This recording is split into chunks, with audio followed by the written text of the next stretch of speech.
repeating the floor throw questions at the people at the front.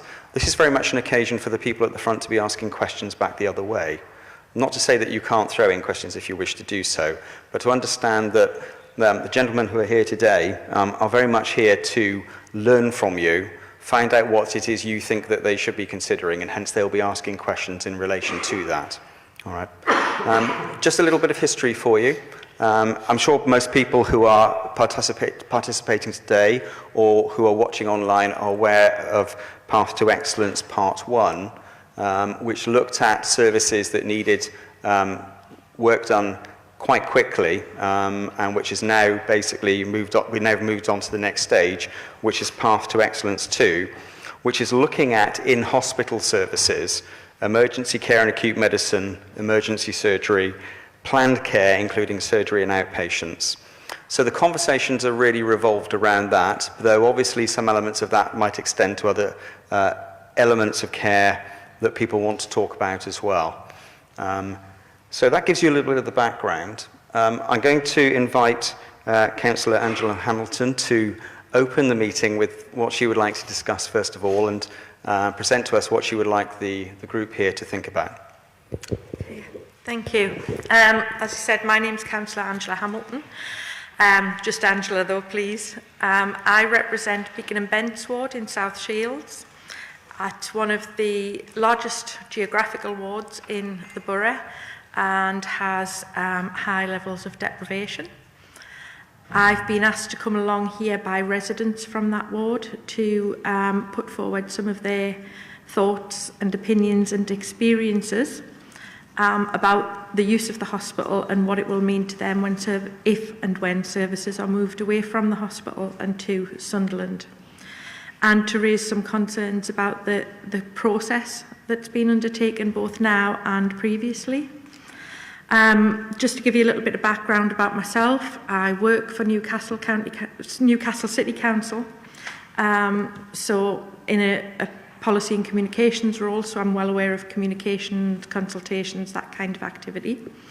I represent disabled members nationally on Unison's National Executive Council, and I'm a disabled person myself, so have quite a knowledge of experience about using the hospitals.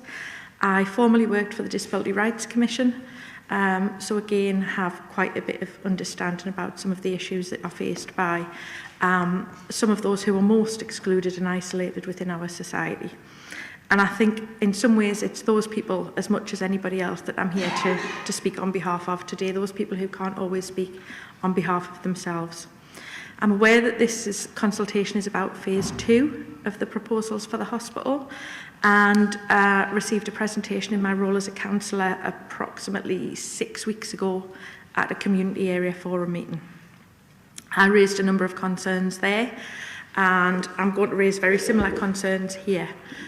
My first concern is that you're progressing with this before the outcome of the judicial review, which is being heard next week on phase 2, has completed, and I feel that that is a little inappropriate to be moving forward when, depending on the outcome of phase 1, you may have to halt everything. And look, I understand how judicial review works. I have a background in law, so yes, it's about the procedure, not necessarily about the outcomes, but if the procedure wasn't carried out, you have to go back and start at the beginning and carry the procedure out correctly, which could come up with different outcomes.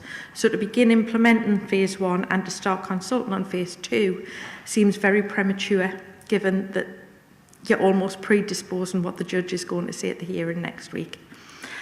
But to move on from that and into phase 2, which I think is much more what you want to hear about today. I'm well aware that there has been a consultation amongst Unison members and staff at the hospital, and overwhelmingly they are opposed to the merger of the two hospitals. And the reasons behind that are numerous, but things like inability to get to work. They don't believe that all of the issues have been considered.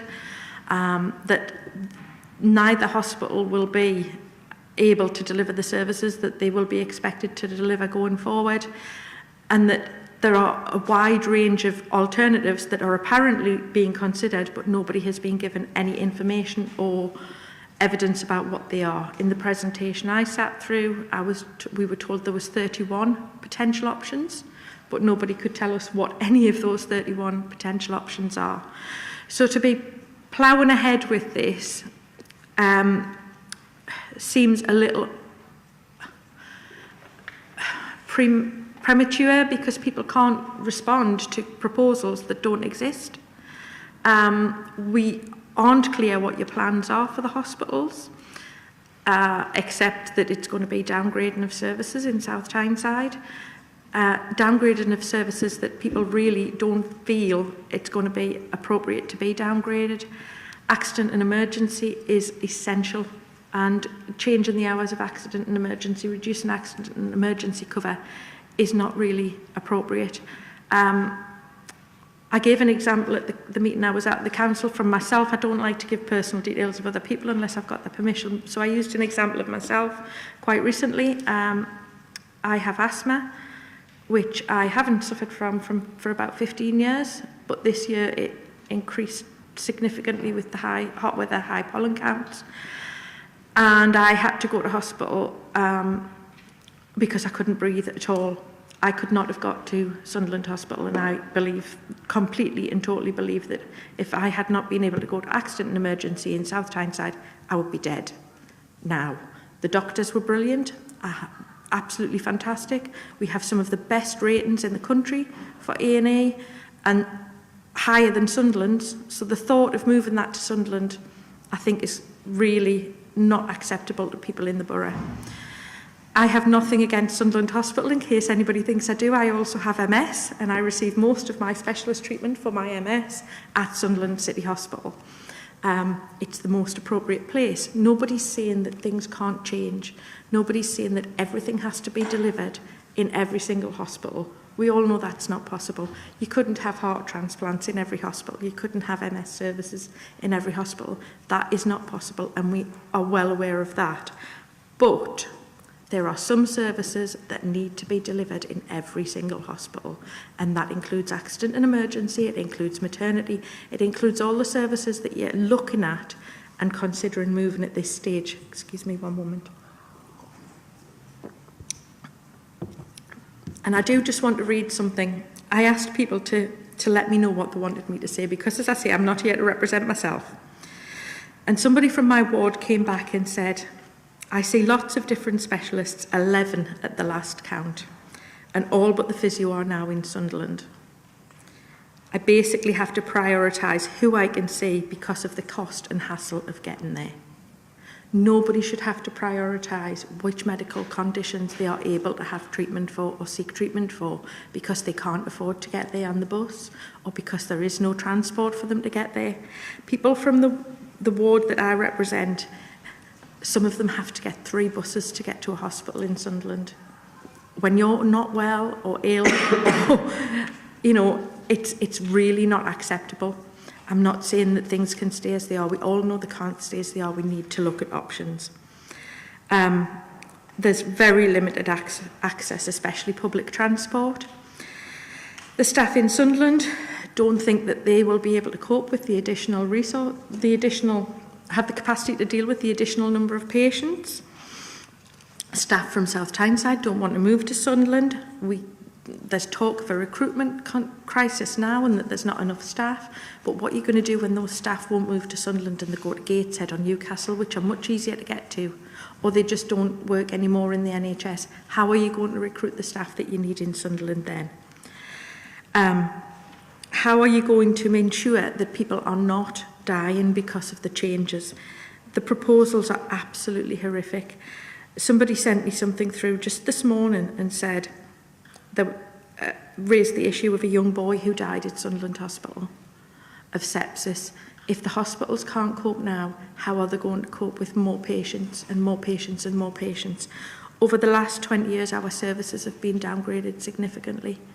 And the way things are going, South Tyneside Hospital is going to be little more than a cottage hospital, and we deserve so much more than that.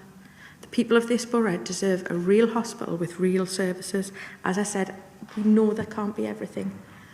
We know specialist care has to be in, you know, but your basics, A&E should not be being considered for any reductions whatsoever.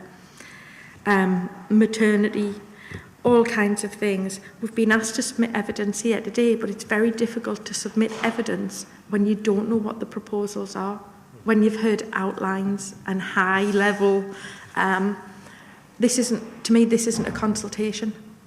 It is a consultation. It's not even a pre-consultation. No, it's an exercise in giving people an opportunity, as you're doing now, to express what they think needs to be looked at in order that solutions can start to be developed. And I was thinking, I know you've probably got a little bit more to add yet. Yeah, one thing I want to add very quickly before we do this, I think is really most important. We've been told that a small clinical design team are designing these options, are looking at pulling these options together.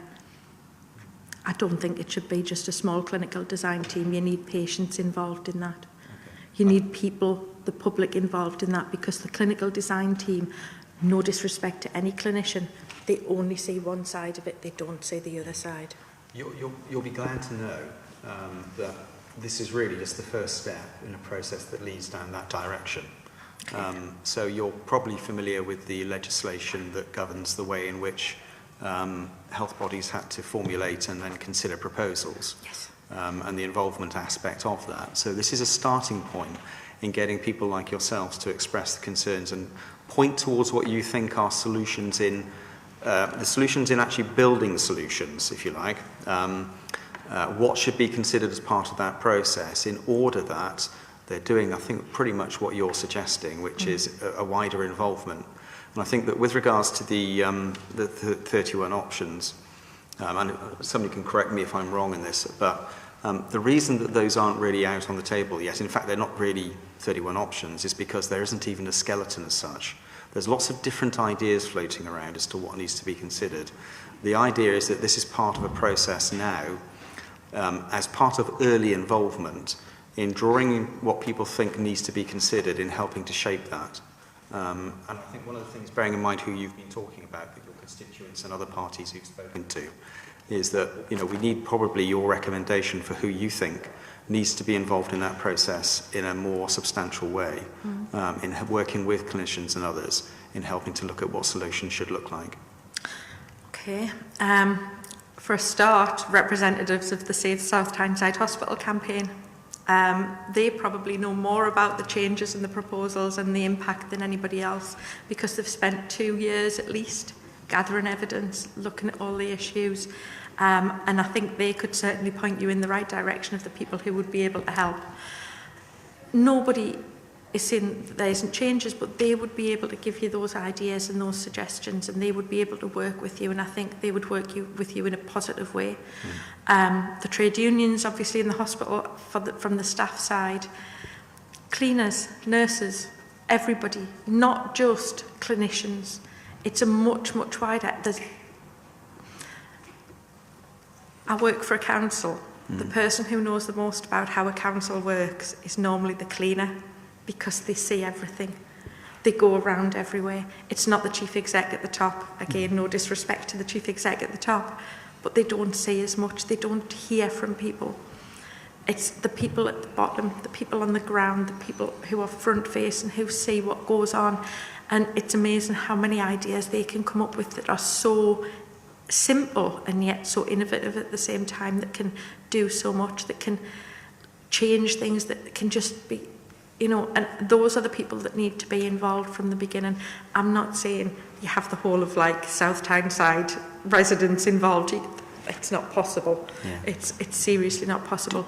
But representatives of the hospital campaign, representatives of the trade unions, and all staff at all levels, maybe some members of the public that you could get through a variety of different ways to come forward who'd be interested, or some of the community and voluntary sector organisations, specifically those representing vulnerable adults, because they're the people who will find it hardest to get to services that aren't delivered where they're used to them being delivered. Young people, it's their future. It's they're going to have to live with it a lot longer than any of us around this table. And people who use the hospital on a regular basis, so people who have conditions or disabilities where they need to be using the hospital on a regular basis, where they're going to be most impacted by the changes. They need to be involved, and they're the people that you need to talk to. Now, I could give you ideas and names, but obviously without permission in public, I'm not going to, No, I understand, of course. Yes. I mean, do you have any ideas, though, as to what kind of numbers? Because obviously when you involve lots of people in the process, one of the difficult things, and one of the things that's really difficult from the cost effectiveness of the process, is what kind of numbers do we involve? What type of formats do we involve them in effectively? What different parts of the process? Do you have any particular views on that? How many clinicians do you have involved? Good question. So you mentioned small clinical teams, clinical design teams. We've certainly have learned from phase 1. So in phase 2, they're nothing, anything but a small clinical team. So if I was just adding up the number of clinicians who have been involved and then involved in refining, if you look at just one particular work stream, I would say it's up to about probably 30 people, senior clinicians, and not just doctors. We're talking about nursing staff, AHPs. We have already done staff engagement. I think we're not in the position to say, well, no decisions have been made, and we've certainly not circulated any of these other set ideas. We hope to be talking to our staff in more detail in the new year, but of the 31 ideas which they've gone through a certain process, that these are the ones which are workable. What are your views? So we're going to start doing that in February onwards to get more staff involved. And you're absolutely right. When we're taking staff, I'm not talking about clinicians as well. I'll go out wider to the rest of the workforce from that aspect. But certainly, in terms of the staff engagement, again, we've learnt from phase 1. That is much more wider. And it's not necessarily about meeting staff. We've got other forms as well. There's emails, there's social media we've attempted, but we should be in a better position to outline that these are the potential emerging ideas in the new year, so that we can do more consultation, pre-consultation engagement to actually refine these going forward. So we will continue to engage, and it's not a linear process either here, Angela. We always tend to go back as well. So just to go back a step, did you say around 30 clinicians involved in the design team? If I had to pick a particular area, the senior people who've got all the knowledge, etc., and have the guidance, national guidance, etc., to have a look at, have been involved in distilling the ideas. And we're in a position now where we can actually look to see, well, what are the potential emerging ideas, and then share with the wider staff to get more information and more ideas and more views. Okay, well, if you're talking of a design team of 30 people who are all clinicians, I would suggest that you would have a similar number that would be made up equally of staff and lay people. And that would be as your design, part of your design team right from the beginning, right from the outset. So it's not all driven by senior clinicians who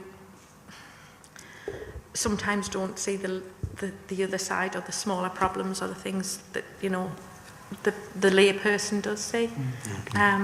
Sometimes you need a fresh pair of eyes, somebody who's not necessarily understanding of the medical processes and all of those things, to just see a different idea. And as I say, I would suggest probably a similar number made up equally of other staff and lay people. Do you have any suggestions as to how those people should be actually recruited? Is there anything that you think, from your experiences, is an appropriate way to do that?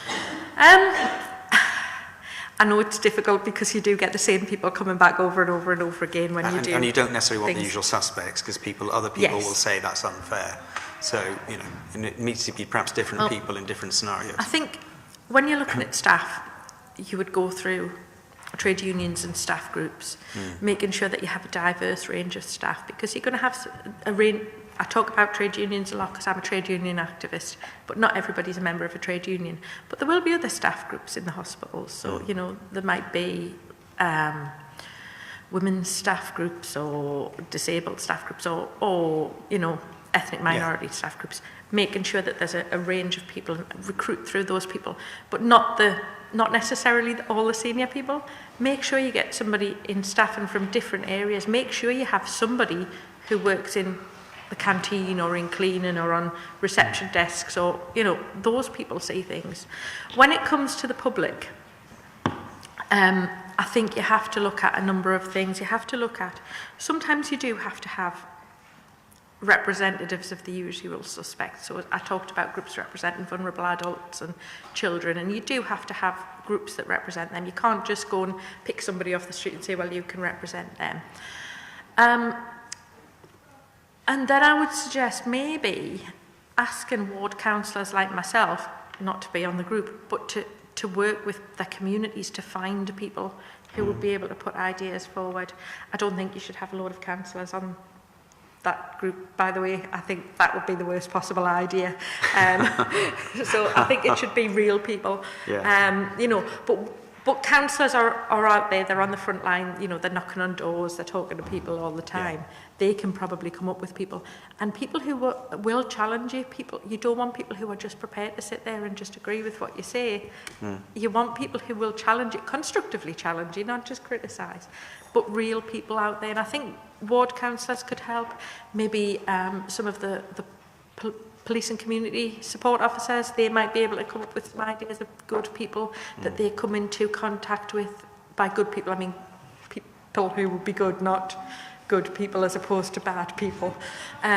People who would be good because they come into people who are maybe active in their community in different ways, but nobody, you know, they don't have any particular role or any particular position, but they're the person who's always in the community centre talking to everybody and running things and making the teas and coffees and that kind of thing, and getting people that way, local people. Don't have all your meetings in places like this neither. This is quite, you know, it's out of the way, not good for parking, not good for public transport. So attract people. But that's more about your design. Beyond that, you need to be involving more and more people as much as you can. You talked about work streams there. One of the big things I found with the consultation last time, I thought the consultation last time was dreadful. I'm sorry if any of you were involved. I thought it was, where were all the big public meetings? There was a few, but not many. They were through the day, most of them as well, when you're at work.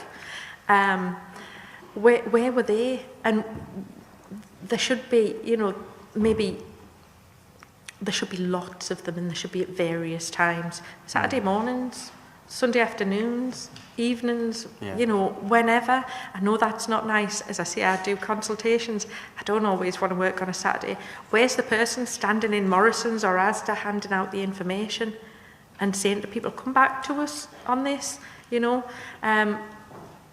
That's kind of the where you're going to get people. Just out of curiosity, because you mentioned obviously the experience of the council and you know, doing that.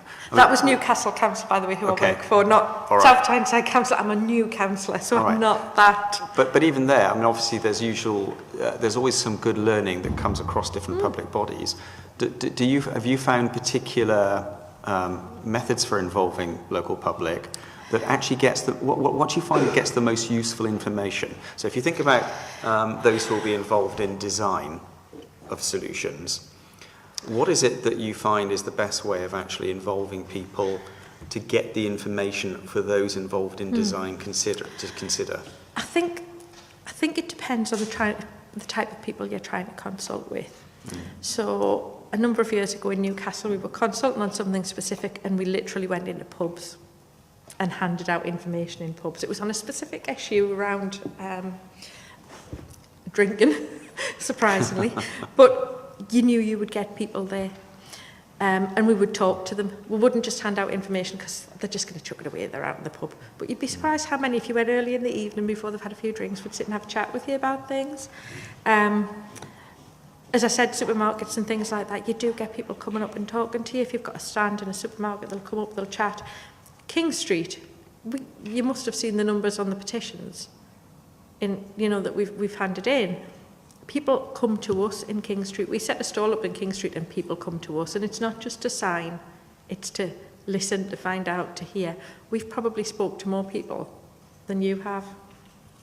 That's probably not ideal, because you're the people who are doing the consultation. We're the people who are just, you know, wanting to stop a lot of what you're proposing, but you should be speaking to as many people as we are. I think we have to get out of talking about consultation.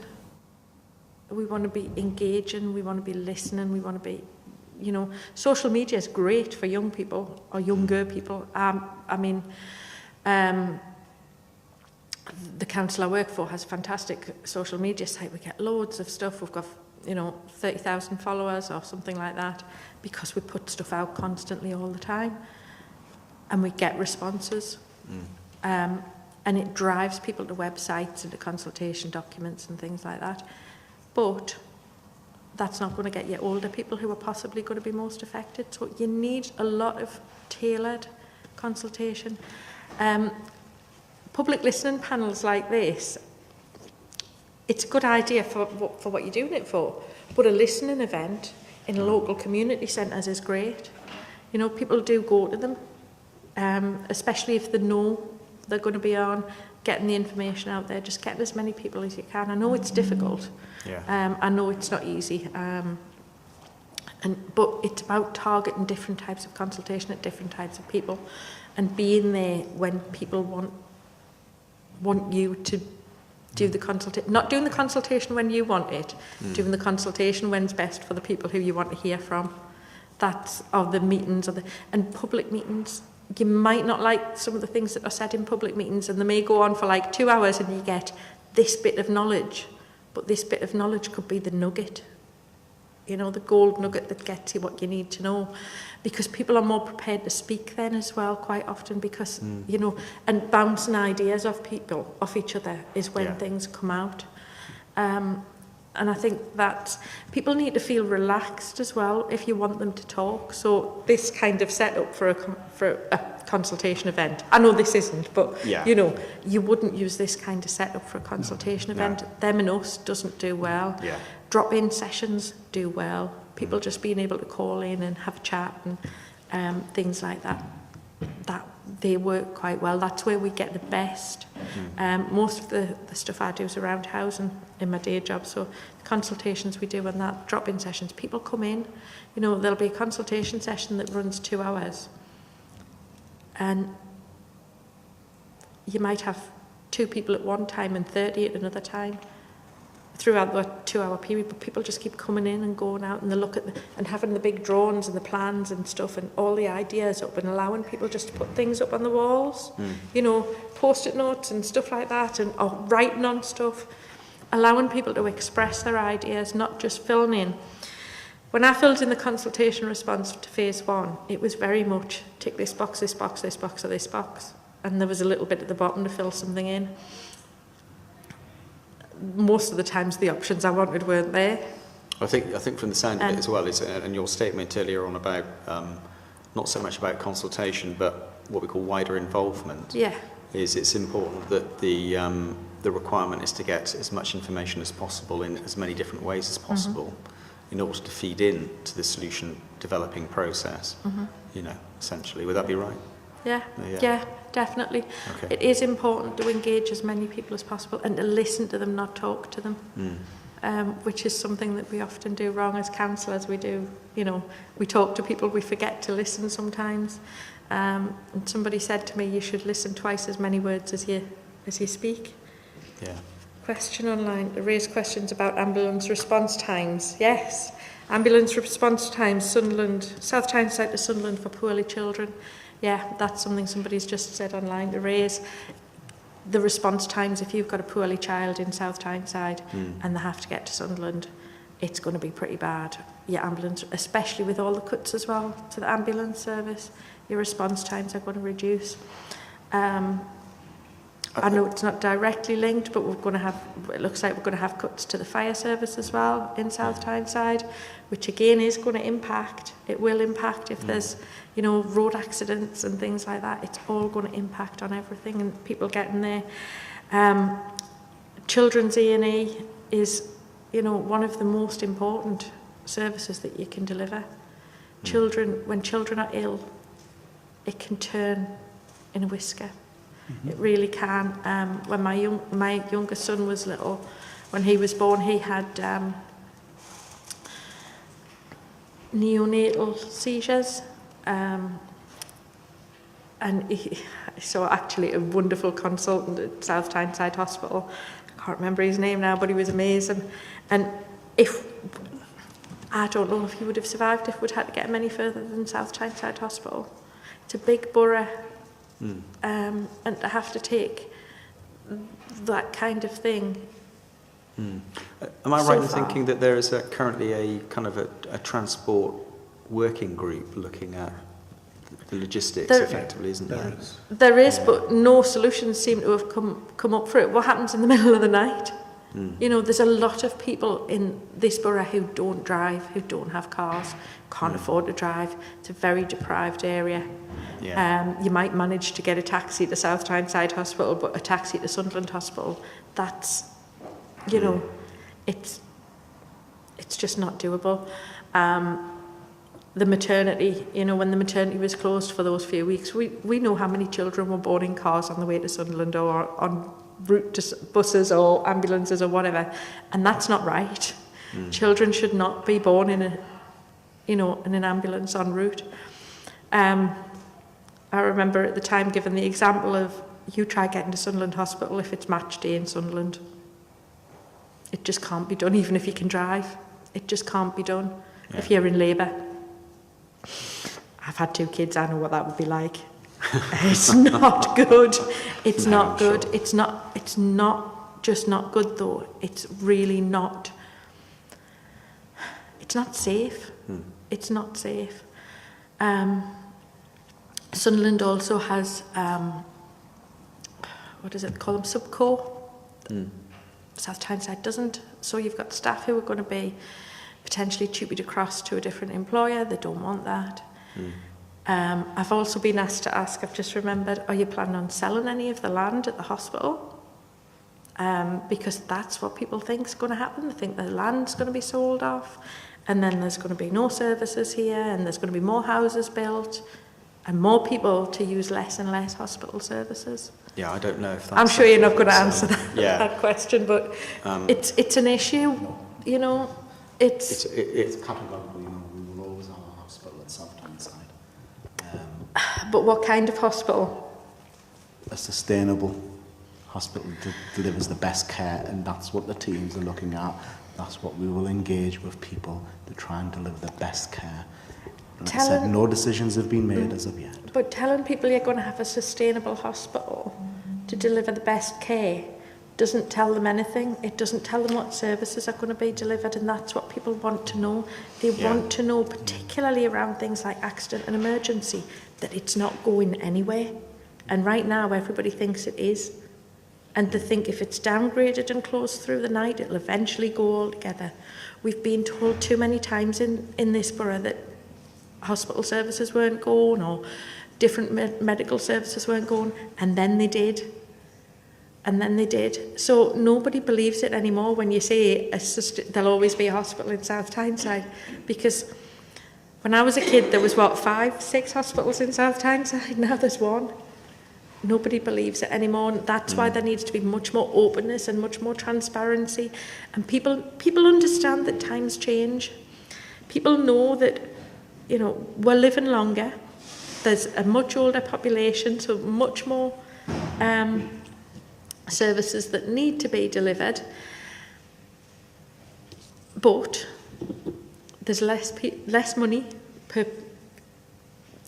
pro rata compared to, you know, the way with inflation and things, and cuts and everything. There's less money to deliver those services, but we need more services. So people know there has to be changes, but it's about not making the changes. It's about making the right changes and making changes that take people along with them with you on the journey, so that it's not being done to us, it's being done with us, and prioritising those services that people say have to be in South Tyneside. As I said, I go to Sunderland for lots of my services, go to Sunderland for most of my MS treatment. and that's fine. But yeah, key essential services. We don't want to get to the stage where there's no more sand dancers being born. Can I ask a question, Angela? Because I mean, I'd see this not just here, but in other parts of the country as well, where you've got two primary hospitals, one serving each community, but obviously there's a lot of crossover of traffic from both. When it comes to the particular services in each location, and when you get to the point where, for the situation that nobody really wants, but it's the truth that sometimes it's down to finance, we might only be able to do it in one location. We have to make these hard decisions. How would you recommend going about involving people in working out where services are best located? Is there anything that you particularly think that the people involved in this process should be looking at with regards to how they might formulate those decisions?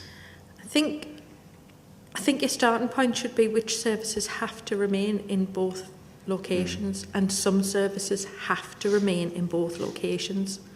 And that's where you need to start with, is what has to remain in both locations. And once you've got that, you can take people along with the specialist services. How do you decide that? How do you go about making that decision? It's got to be your services that are immediate use.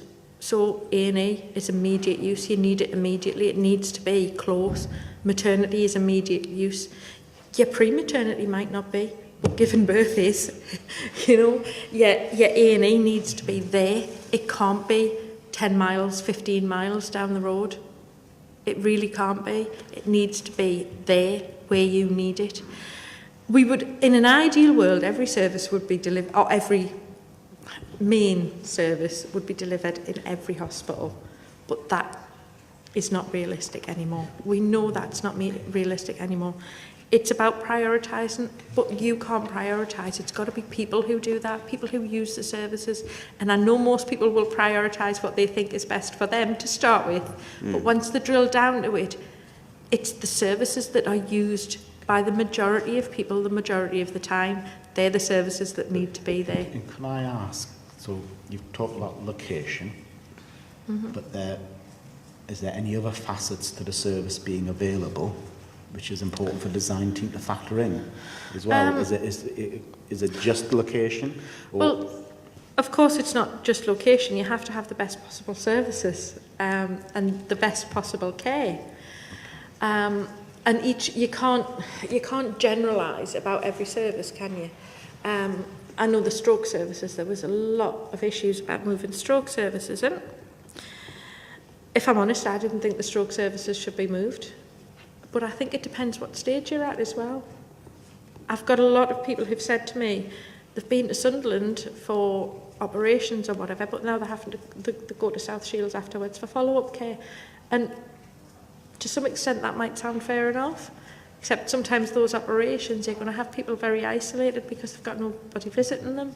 So you need to be thinking about that. So it might be around things like how we get people there to visit, as well as how we get people there to use the services. It also seems very much from a South Tyneside perspective that everything is being talked about being moved to Sunderland. Nothing is talked about being moved to South Tyneside. And there doesn't seem to be any reason for that. South Tyneside has some of the best, record that there is. It's one of the top performing hospitals when it comes to accident and emergency, when it comes to, maternity, when it comes to lots of services. And yet, they're the services that the talk is about moving elsewhere. To a hospital where they're not quite as high up on those rankings. So why would anybody want to move those services to somewhere that isn't delivering them to the same standard as they're being delivered to in South Tyneside? We also don't understand the black hole, the money. One time we're told it's Sunderland that's got money and South Tyneside hasn't. Another time we're told South Tyneside is in the black and Sunderland's got financial problems. There needs to be openness and clarity. People cannot say, I can't sit here and say to you, these are the things you need to take into account, unless I've got all the information in front of me. Yeah. Then people can look at it, they can have an idea. If you want to take people with you, they need to know what the real challenges are, and you have to stop with the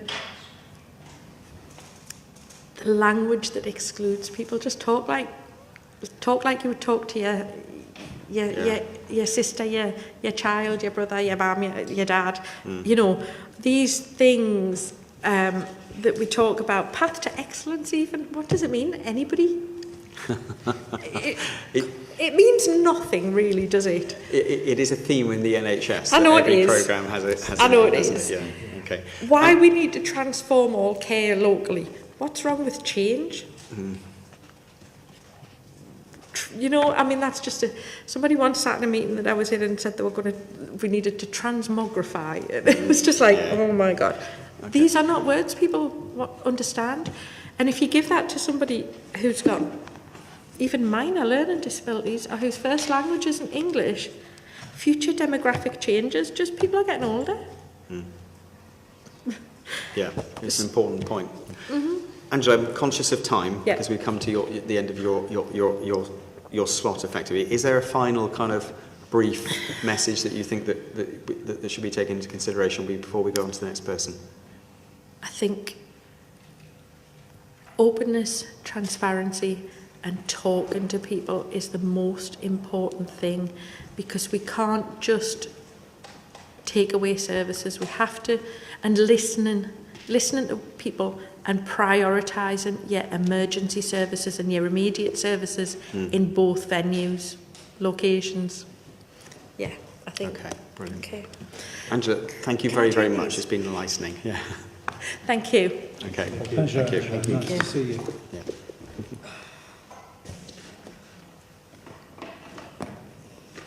I'm going to be on somewhere now. Somebody's going to be watching.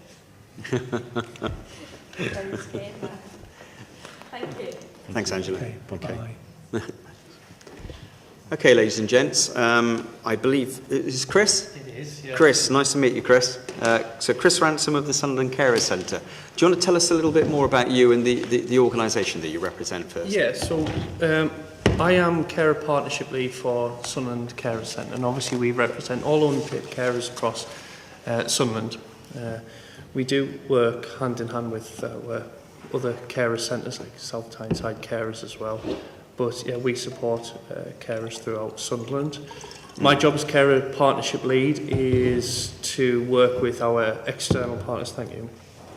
And as part of that, we are setting up an alliance which will bring together lots of different voluntary community organisations within Sunderland, and to the side of that we're setting up a carers action group, which is where carers are going to come together more strategically. That's not quite there yet, so today you've got me hopefully representing carers' views. Okay, brilliant. Did you want, because we had a brief piece that you wrote, did you want to expand on that and talk it through effectively? Yes. So some of the issues that carers, first of all, can I just say thank you to Nex and everyone for inviting the carers and to ensuring that carers' voices were being heard today. Some of the issues that the carers will explain to us in terms of the path to excellence, and both hospitals are issues like communication. We have a huge feedback around the lack of communication, and whilst we really support the element that there's going to be more permanent staff rather than, I think it's been an issue where there's been temporary staff and there's lots of changes. We support the fact that there would be more permanent staff within the hospitals. However, our concerns are that carers are being constantly passed from pillar to post and having to explain themselves. So if carers were going to Sunderland Hospital and explaining their role as a carer and their concerns for the cared for, if they were then going to use a service another venue, they would then have to explain again. And to be honest, just being passed around Sunderland Hospital, they're having to constantly repeat their story. Now, Carers Passport should help that, and we're currently working on the Carers Passport scheme, which is going to be great when that's up and running. But to us, it's embedding those elements of communication with the carers in. It's constantly trying to ensure that the carer's story is told once and not having to be repeated. Right. Another issue is accessibility. Lots of carers have concerns with Pallion Health Centre, just going in there. Never mind having to go to South Tyneside as well. I'm sure you've heard transport 1 million times, and you'll get 1 million times a day. It's a huge concern for carers financially, having to make those journeys. And signposting is a huge thing for us, because we understand that you want to be working more with external agencies and organisations, but carers are saying that's not quite there yet. And we always give the example when we're working with different people that, and we had it last week where a gentleman walked into the hospital, a husband, and walked out of the hospital, a carer, because his wife had had a stroke. That gentleman has walked in a husband, he didn't know anything about what the levels of care, and actually he was supported with the cared for, but himself wasn't offered our services at Sunderland Carers Centre or South Tyneside Carers Services. So I think it's about understanding what signposting there is and how all different members of staff can understand what's going on in the community. And of course, getting those organisations on board helps with passing the messages on in the, joining the journey through the path to excellence as well. So those are the key concerns that carers are kind of coming to us with. Okay, and I'm kind of assuming here, I may be wrong, that in the context of the hospital-based services, we're looking at that connection from people having care in hospital through to the carers taking control of care once people are out, or maybe even before, obviously, in going in certain situations. Yes. Yeah. Gents, have anybody got this? I think you rightly raised the issue of communication. I think communication is business as usual. It's the aspect of care where things go wrong when you really dig into it is because we didn't communicate effectively enough. So I'd like to get your views at the moment as to, because we have patient public experience groups, etc., both in South Tyneside and Sunderland, and that indeed is joined. So I want to get your views of, you're telling us that we're not communicating effectively enough. I think that is one of the it's not necessarily just the remit, the path to excellence. That should be important for business as usual. So if you can advise me as to, would you know who to tell that we're not communicating effectively enough as a group? Because then I can take that back to the individual or the groups to say, how do we actually interact with the carers group to discuss these issues around communication? How do we get that better? Because for me, that's business as usual. I think we're working with the patient experience panel to work on the passport scheme, and the passport scheme will help us a lot because when we talk about the merging of the trusts, a lot of carers fear are that they're going to have to travel from one end to another, and going from one ward to another, they're having to pass that message on. To go to South Tyneside, they're going to have to pass that message on again and again and again. The carers passport schemes helps. However, what we think we should be doing is working with South Tyneside carers and looking at how we embed training around carers to all staff. So, for example, with NTW, we've worked around the triangle of care. With GP practices, we've worked with the Carers Improvement Scheme, where we've worked with carers champions and then looked at different elements of care and roles and trained those champions in carers roles. And it's about, a lot of it's workshop training with those champions, and that's proved really successful.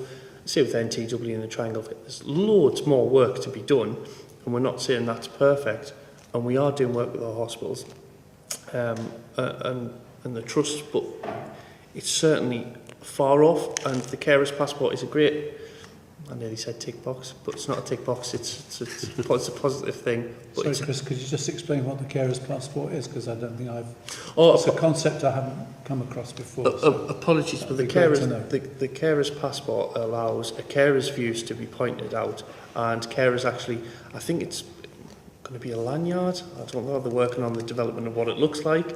And it allows all staff to recognise immediately that this person is a carer, and that their caring story should be saved so that they can immediately find out that caring story without having to just repeat the same thing. And without having to repeat. So all staff members, which is great if all staff members understand what it means to be a carer. It's okay understanding they are a carer, but how do we then support the carer and therefore the patient? There's lots of great signposting going on for the cared for when they come out of hospitals, but we need to be looking at how we signpost South Tyneside to Sunderland and Sunderland to South Tyneside. I still think they're segregated a little bit in terms of the work we do. And as we go down the journey now, we need to be looking at how we merging the information we're sharing, because transport's a huge issue and you'll have lots and lots of people who will say today nobody's travelling from one place to another. But if there's organisations out there who can support, there are people who will be willing to travel, and there will be people who are willing to go and visit those different organisations. So I think it's about looking at the bigger picture as well in terms of signposting. So I think certainly consultant carers is a huge, huge, huge thing. To keep talking to them. Can I pick up a couple of things, just what you said there? I think the carer's passport's an excellent idea. Particularly one of the things you experience regularly as a clinician is the challenge of confidentiality and who you can and cannot talk to, so hopefully that can be encompassed into that. But I just wanted to pick up the impact on the one of the key areas that we discuss in the document is around the permanent staff and temporary staff, and I certainly know the impact that has from my working experience, but what impact is that having on patients and carers where you sort of lose that continuity of staff? How does that affect carers and patients, and how do we feed that into what we're doing? I'm sure you're fully aware of the issues Sunderland's had in terms of its social workers, and it's very, very similar to the social worker cases where temporary social workers are being used and then going. It means that often carers and the cared for who've had difficulties throughout the system, whether it's social work, whether it's with GPs, NHS, sometimes find it difficult to trust or unload for many reasons. Of carers specifically sometimes feel that they're possibly not ashamed but struggling with their caring role and find it difficult to talk about, because sometimes if the difficult circumstances. So therefore to find someone, staff within the hospital who they can talk to, who they can understand, who they can unload, who they can really find a relationship with, and then to be having to try and build that relationship with someone else means that they become very tired with the system. And it's like everything in this world, the biggest pet hate we all have is probably being passed from pillar to post, whether we're ringing to try and cancel Sky subscription or just trying to find some information out online. When you end up going around the doors, it's really, really difficult. And I think that applies to when we talk to carers within the hospitals. They want to build a relationship with people because they want to trust them. We've heard some stories about staff who have come to them and not known the story of their, someone we know, a carer has got a mother with dementia who is in the hospital and has kind of relayed that story back, but then a new member of staff comes in and works with the person with dementia, just sees the different picture, and again the carer has to go and paint the correct picture all over again from the start.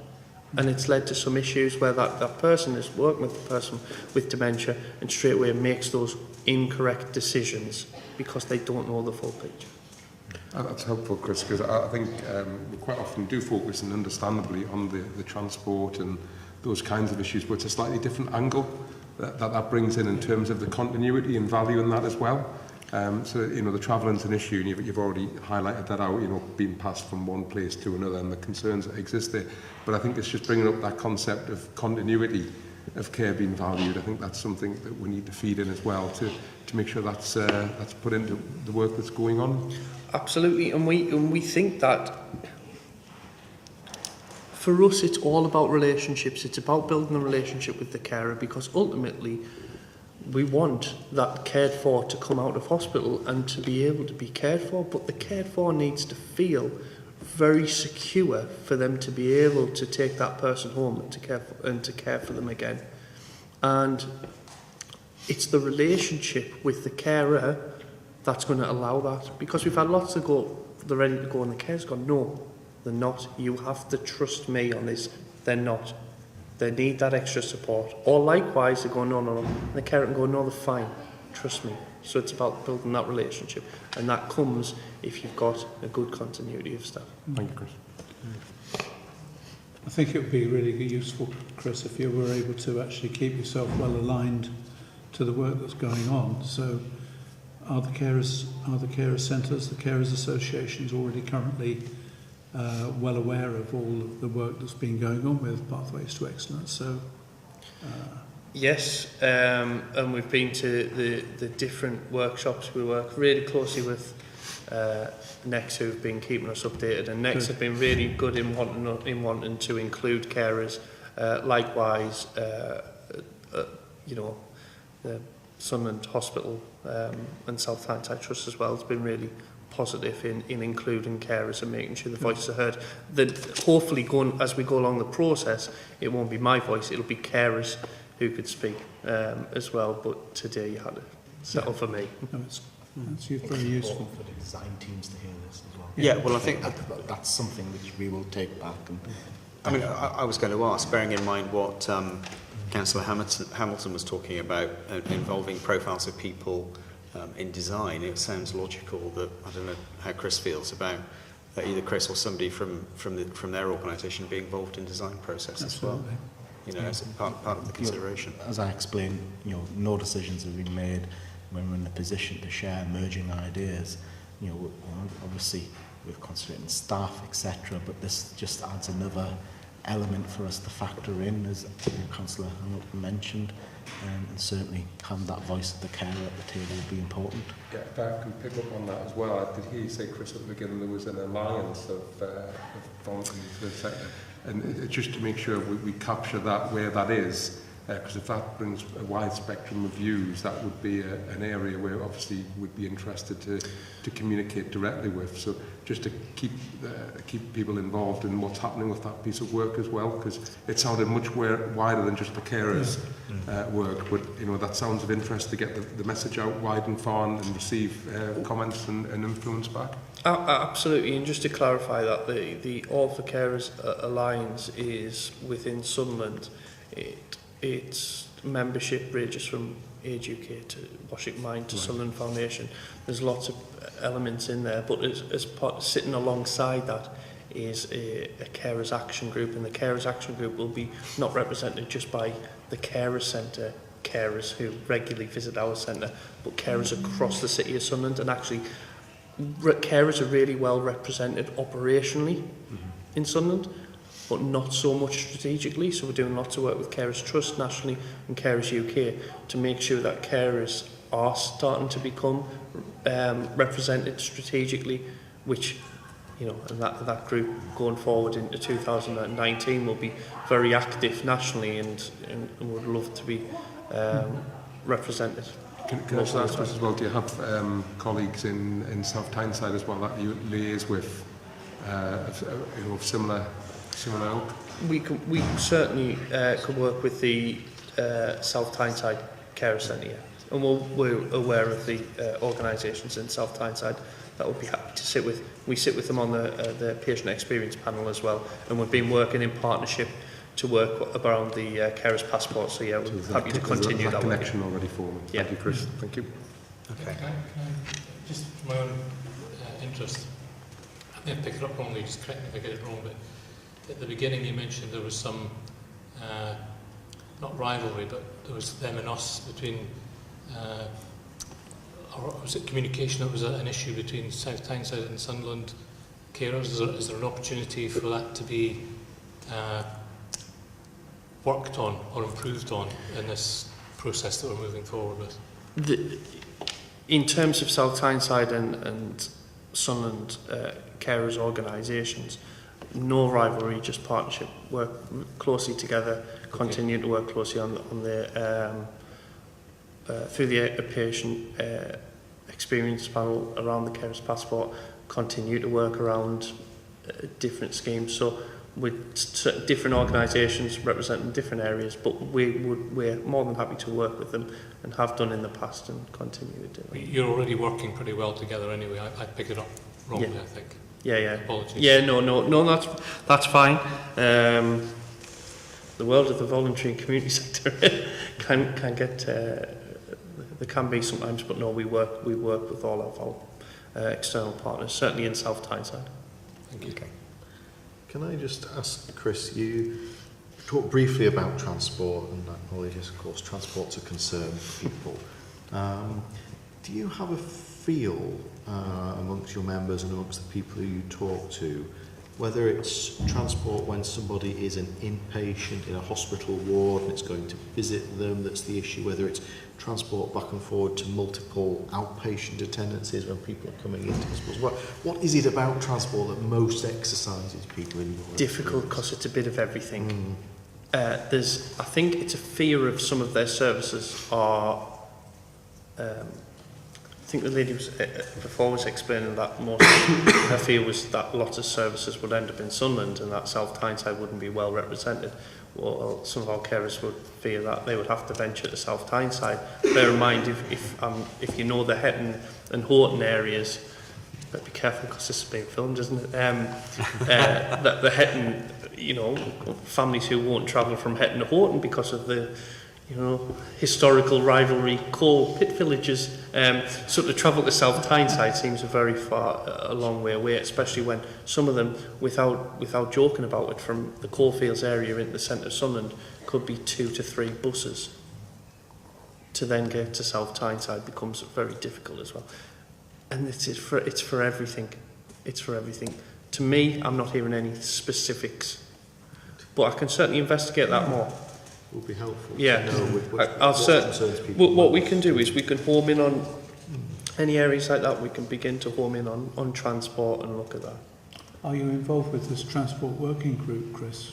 No. 'Cause that might be another, given the breadth of your representation, it might be sensible, and that especially as transport and accessibility is a big issue for carers.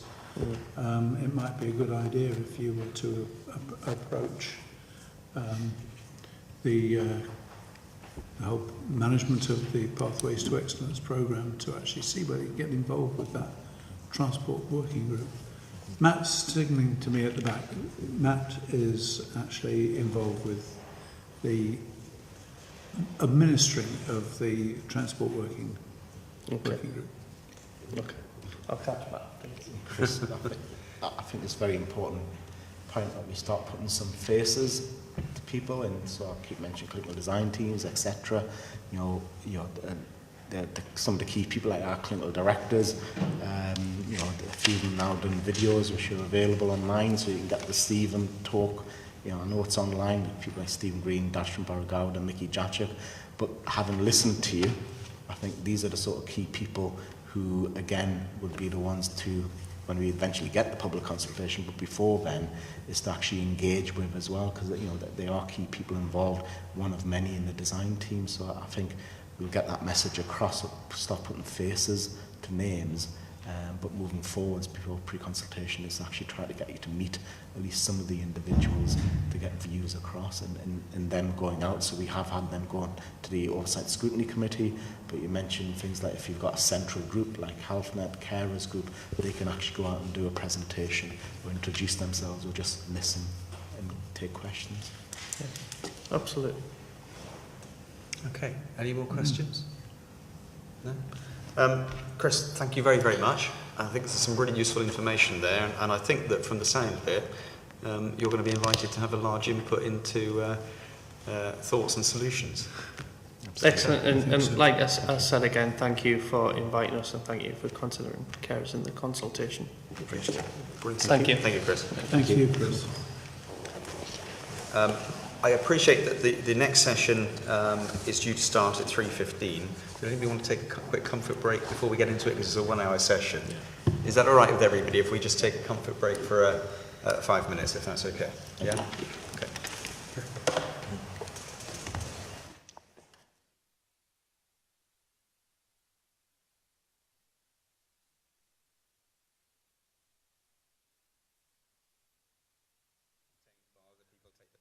That's all right. I'll leave it to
We resume.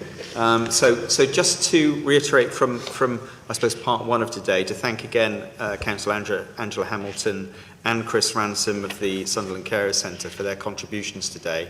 Really informative, some really deep information that needs to be considered, and I think that they're going to be quite good contributors in helping us as the process continues, in helping to shape the different things that need to be considered and perhaps have an influence on the mode of involvement that people will take place. So I'd like to move on now to Mr. Roger Nettleship. Welcome, Roger, and of the South Tyneside Hospital campaign, joined by Laura Morell and Pam Walkley, is that correct? Yes, of the Keep Our NHS Public Sunderland. Okay, thank you very much for joining us today. I understand that you're going to start with Roger with a presentation, is that right? That's and right. Then that will then allow both the ladies to come and join into the conversation, and then what the people on the table will do is ask questions related to what they want to find out from you, if that's okay. So Roger, all yours. Well, first of all, can I thank on behalf of the Safe South Tyneside Hospital campaign and also my colleagues here from Sunderland, Keep Our NHS Public, the invite to come and address this panel, and thank the members of the CCG and yourself, Nick Duffin, for chairing this. But the first thing I'd like to say is that the Save South Tyneside Hospital campaign came together with people from all walks of life and all political persuasions in the borough, from health staff to people in the community, to save our access to our vital hospital services. And right from the outset, people from Sunderland also joined our campaign, concerned about the deterioration of services in Sunderland as a result of these announcements. And so that's why today we have like a joint presentation between people from South Tyneside and concerned people from Sunderland as well. But I want to go back a bit, because this hasn't just happened. Before we had this fight to try and save our elderly care services in South Tyneside in the borough, and the consequence of that being railroaded through, both here and nationally, is catastrophic. The private nursing home companies ruling the roost, and councils and NHS have to pay exorbitant sums. And generations of people who have survived the Second World War and people from the post-war period who had been promised healthcare from the cradle to the grave now have finances bankrupt to pay for their long-term care, unless they are on extremely low incomes and have extremely low savings. The consequences for Keir is tragic. Not only Palmer's Hospital, which had an NHS acute elderly mental health ward, elderly wards and day hospitals. This has all gone, and now people have to be placed miles away from South Tyneside. For example, when I was working at Palmer's Hospital, a very elderly woman from Jarrow said goodbye to her husband from Ward 1 Palmer's elderly mental ill unit before it moved, because she could not travel to Sunderland to see him anymore. And that's the kind of human tragedy that's caused by moving services out of South Tyneside and out of any city and locality. Then we witnessed the destruction of local acute mental health services, in particular the Bede Wing. This was also a local safe place for acute patients. And when I worked in the health service, there was many examples I've seen that people could go there. The police cars would take a person who's in mental distress straight to the Bede Wing, and now that's gone, and of course the alternative is that they may well end up either in A&E or in a police cell as a result of that.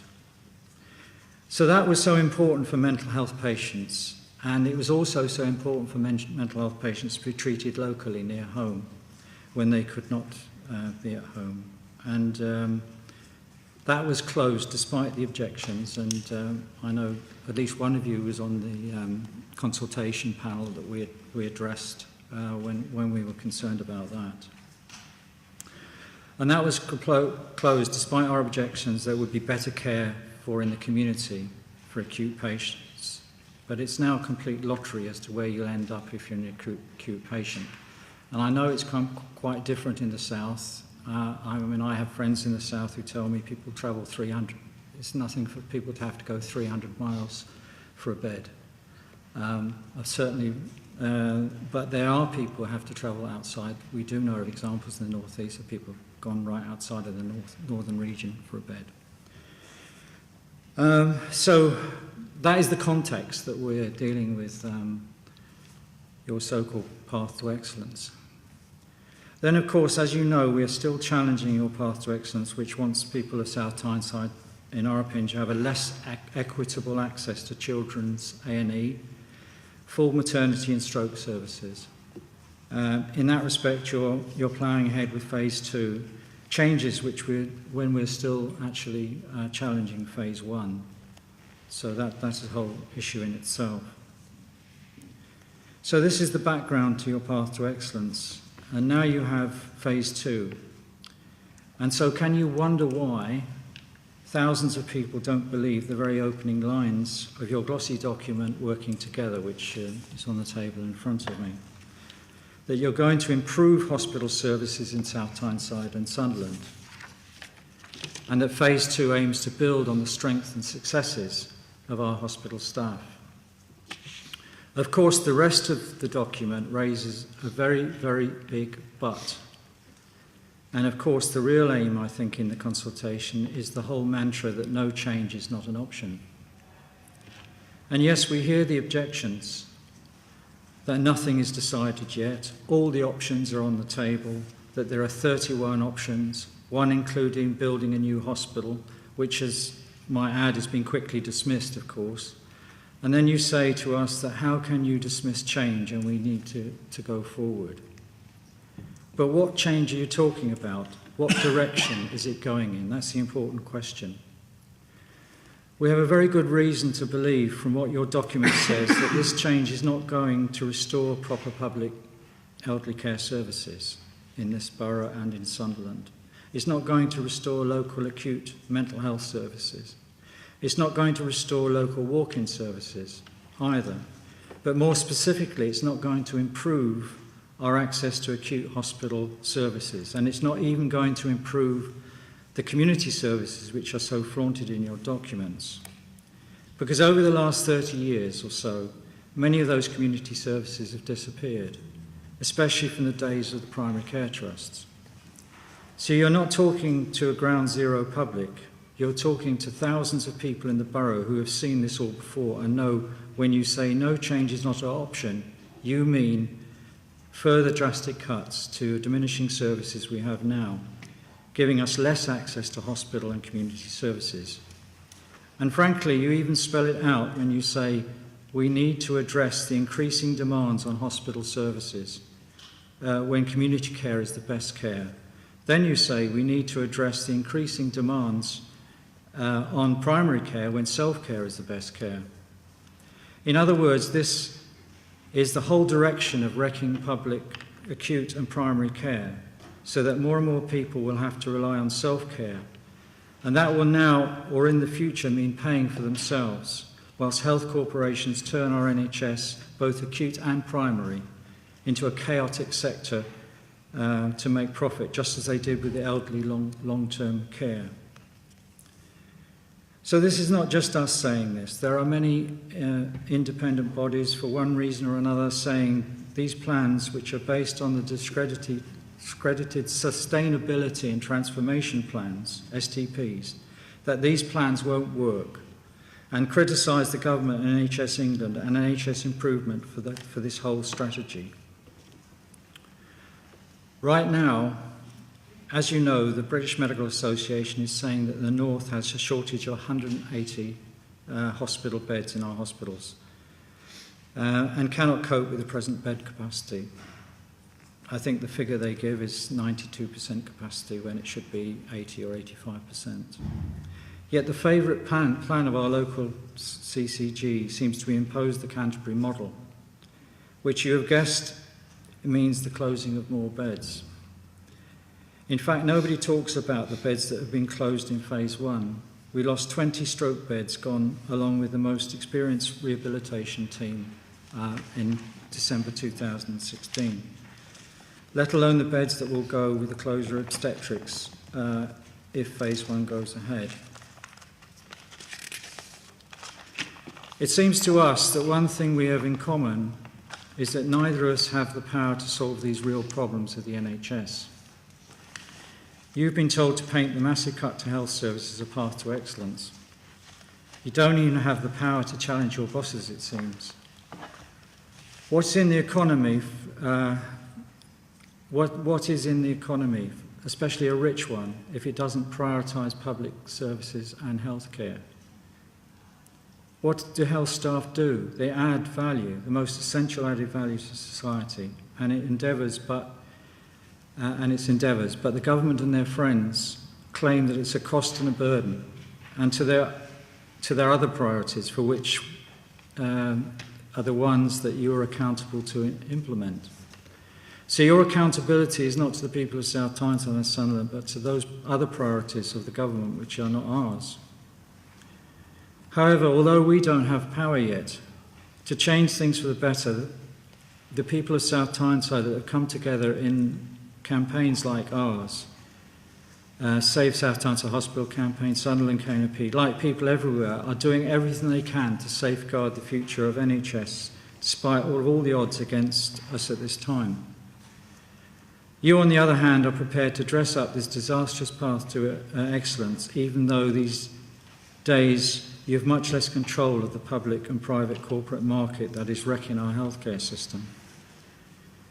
If this is a listening exercise, you need to consider that you are following a direction which, in our opinion, is wrecking the NHS as a planned and comprehensive public service with equitable access to all.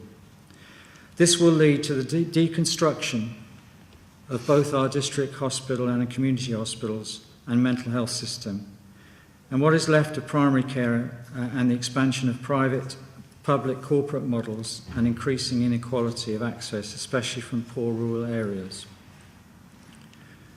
So what we are witnessing today is hospitals that cannot cope with the numbers of patients that every day are pressurising doctors and nurses to discharge sicker or less recovered patients than before, but still the relentless ward and bed closures goes on. So what we are witnessing at the same time is less GPs and sicker patients being managed by these GPs, and relentless workload for them, so that many are leaving the profession. We see the pressure not just to refer these sick patients to hospital, even for urgent tests and diagnosis that would enable them to make a full or partial recovery and live at home. Instead, people can wait months for one test or another, or because there is no appropriate specialist to see them. A friend I know had a serious chest and heart difficulties in May this year, and for months had no diagnosis. He was managed by his GP at home, and when his family finally took him to A&E in July, 3 months later, he was diagnosed with treatable COPD, but it was too late and he died in ITU prematurely, and these clinicians were very angry that this was left so late. People's lives ruined, and these are not isolated incidents. If you move services away from our communities, both in South Tyneside or Sunderland, GPs will end up managing even sicker patients. Even the ambulatory care service, which is, as it should, is next door to the A&E, is not known about. At the last meeting of the CCG board, one of the GPs on the CCG complained that there was no publicity about access to this service, and that GPs did not know they could refer to it. So is this a path to excellence? We know that there has been a review process and engagement process going on. We have been involved in 2 stakeholder meetings, and also, unlike phase 1, more staff have been included in a review process. However, the design teams are still working behind closed doors and reports to us that staff are completely in the dark as to what giving their views means in reality. Matt Brown and others talk about 31 options developed by these design teams, but these are also behind closed doors, and even the staff that gave their views don't know what these plans are. Our big impression from the stakeholder meetings is that the whole system works by fitting preconceived ideas about what changes that have already been decided in principle into what people are saying. This seems to be the case with the evaluation criteria. The reflected conclusions are all sanitised so that there is no emphasis on maintaining locally provided services at both hospitals, when clearly people's priority for local, and I quote, local healthcare services are quick and easy to access, gets changed into the criteria of keep or improve health outcomes for local people. In other words, gone is the need to plan for local access to district hospital services that we have today that provide quick and easy access to vital acute services that are an everyday need to the growing population of South Tyneside and Sunderland in our communities, and building on those successful services at both hospitals today. No, the criteria seems to be shaped to suit the mind of the beholder and not reveal the real need of society to provide these services when and where they're needed. All the excuses and arguments are then found to justify services that are less accessible, less quick and less easy to access for tens of thousands of people. I want to conclude by saying that the Safe South Tyneside Hospital campaign is not going to accept the closure of vital, acute and trauma services and A&E at our hospital, which seems to be the unstated aim of Phase 2. We have always called on the hospital executives, the board and the CCGs to review their position and change their direction, because it will be disastrous for the people of South Tyneside and Sunderland and their well-being. If you have already decided, we will fight those plans. If you haven't, then we will call on you to listen. And as we are, our hospital and our community say, it's our hospital, it's our workplaces, it's our NHS, and we should decide the future of our NHS. Thank you. Okay. Thank you very much, Before ladies you join in, just so that you're aware that in the two sessions that preceded your arrival, both with Councillor Hamilton and then Chris Ranson of the Somerset Carers Centre, part of the discussion was about the involvement in arriving at solutions to the problems that are being discussed here, the three different strands that we're looking at. And the panel were asking them various different questions, and part of the conclusions was greater involvement for people in shaping what proposals might look like and what change might look like. And I suppose the thing that immediately occurs to me to ask, and I'm sure the gentlemen will have lots of questions in a minute themselves, is that whereas nobody would expect you to change your position and your views on the NHS and what is effectively happening, not just in the local area but across the country, would you be open to being part of a process in actually finding the best solutions in the context of what we can do or what they can do within the local area? Well, I think our actions speak louder than words. We've involved ourselves in everything that the CCG has organised, as far as I'm aware.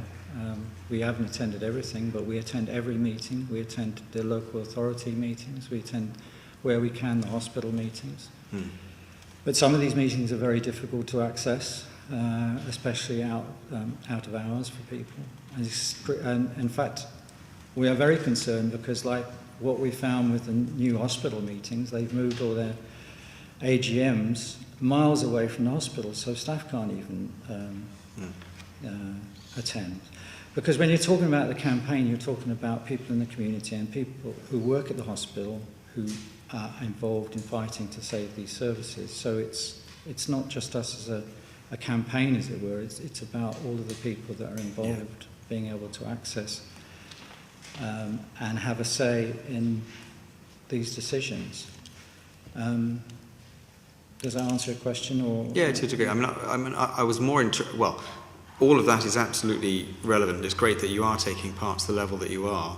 I was thinking that if they are going to open up the opportunity for people to actually be involved in the design process of anything, it's actually not just the meetings that take place, the public meetings and other events. It's also the stuff that that you referenced as being sort of coming up with things like 31 solutions behind closed doors. No, the inferences at the moment is that the desire is to have people actually involved in design of solutions, in looking at what is feasible, what is not, playing with the ideas and actually helping from the kind of perspective that you have, as well as others like the carers and other people, in actually working with clinicians and others in formulating solutions within the context of what is feasible and what is not. And we do know that everything that people would ideally want is not something that we can necessarily have at the moment for the reasons you've eloquently articulated.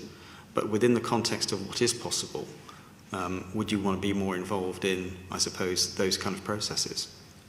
Of course, and in fact, not just us, but I know the staff and the unions have asked to be involved, but how involved they are, they've complained. I mean, in fact, it's reflected in my presentation that many staff have given views, but they have no idea how these views are being used. And what I've seen of the way the views are being used is that the criteria of evaluating those views is very much skewed towards what those that are planning these changes want to see.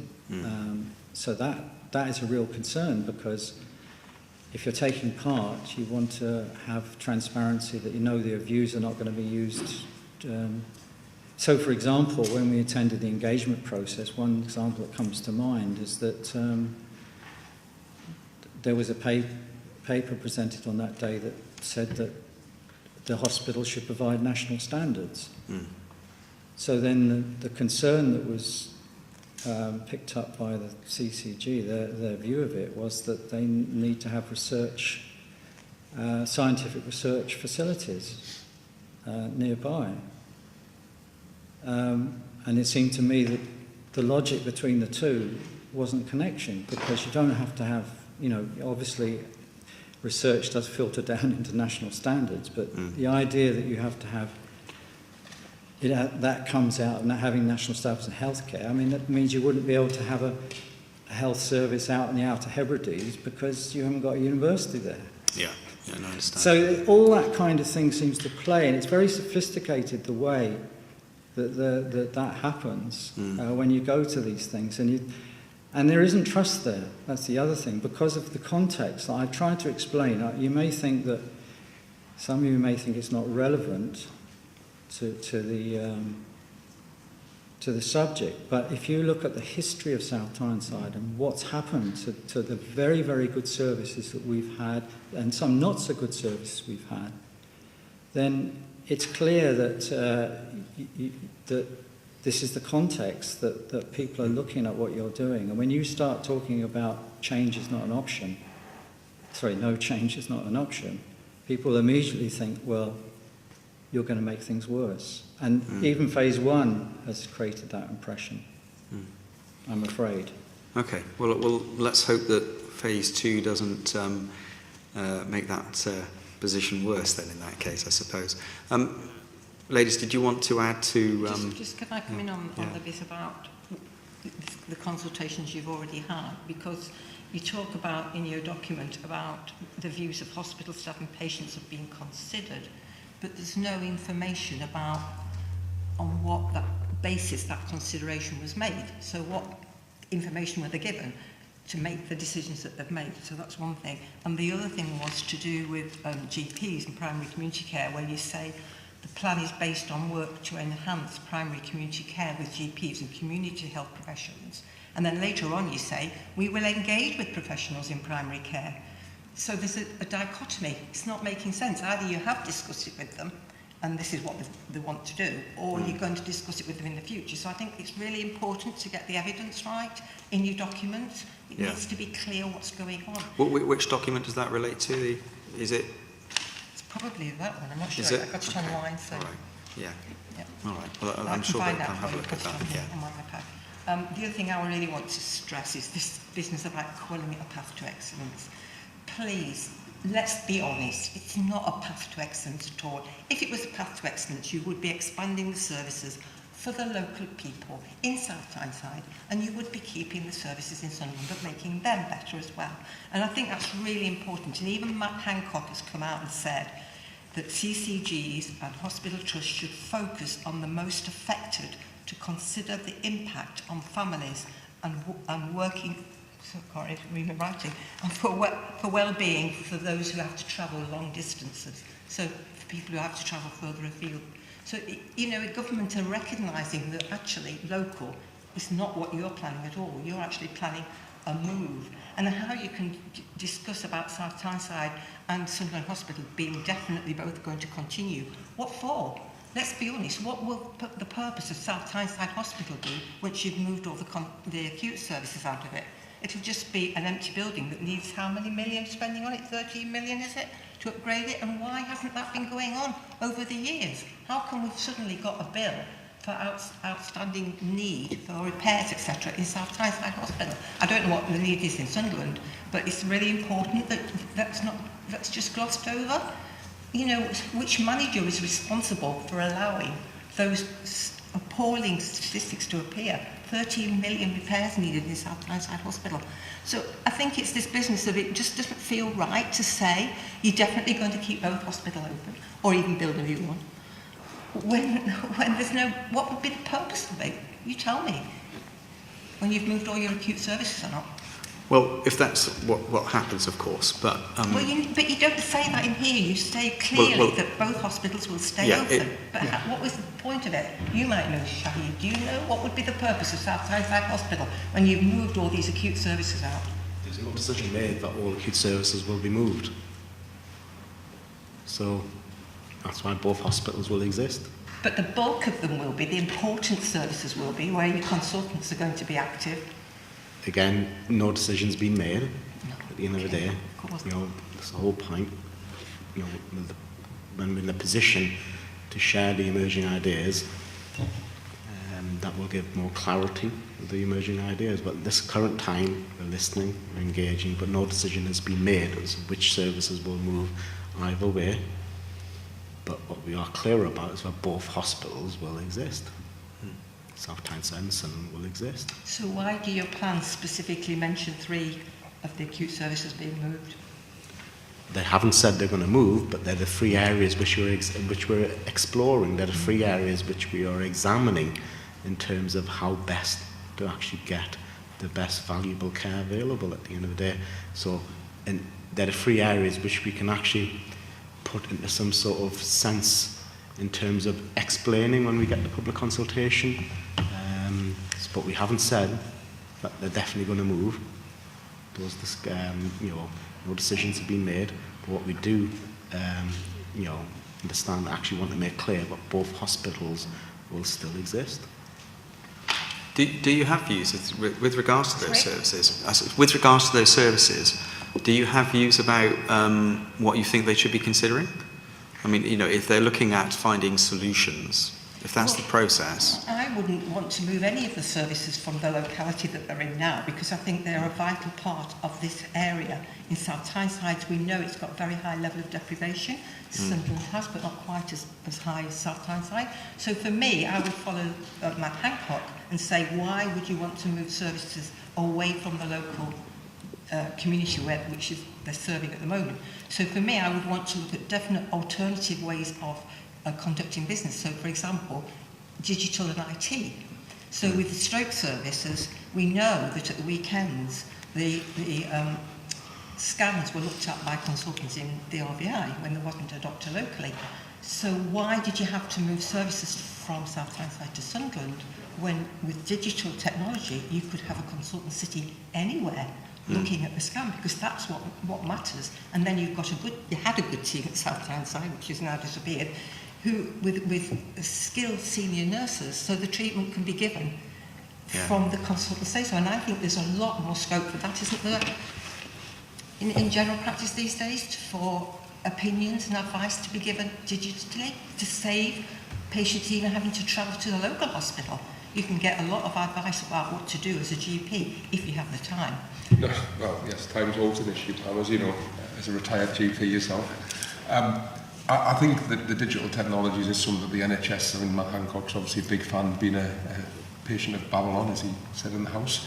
But I think digital technology is something that we will have to embrace going forward in general. But I mean, obviously, you know, digital options could be looked at as we go through the work that's going to go on. Can I just say, I think that your comment perhaps illustrates a lot of assumptions that are being made about the whole of this process, that there are lots of laudable aims in here who wouldn't want a better integrated service, joined up care, etc., etc. But it's based on very many assumptions, one of which is being a better IT system, another is better self-care, another is prevention, working with the local authority, etc., etc. Social care obviously is a quite separate budget to the healthcare, and it relies a lot upon the funding of the local authority, which, as we all know, has been cut to shreds.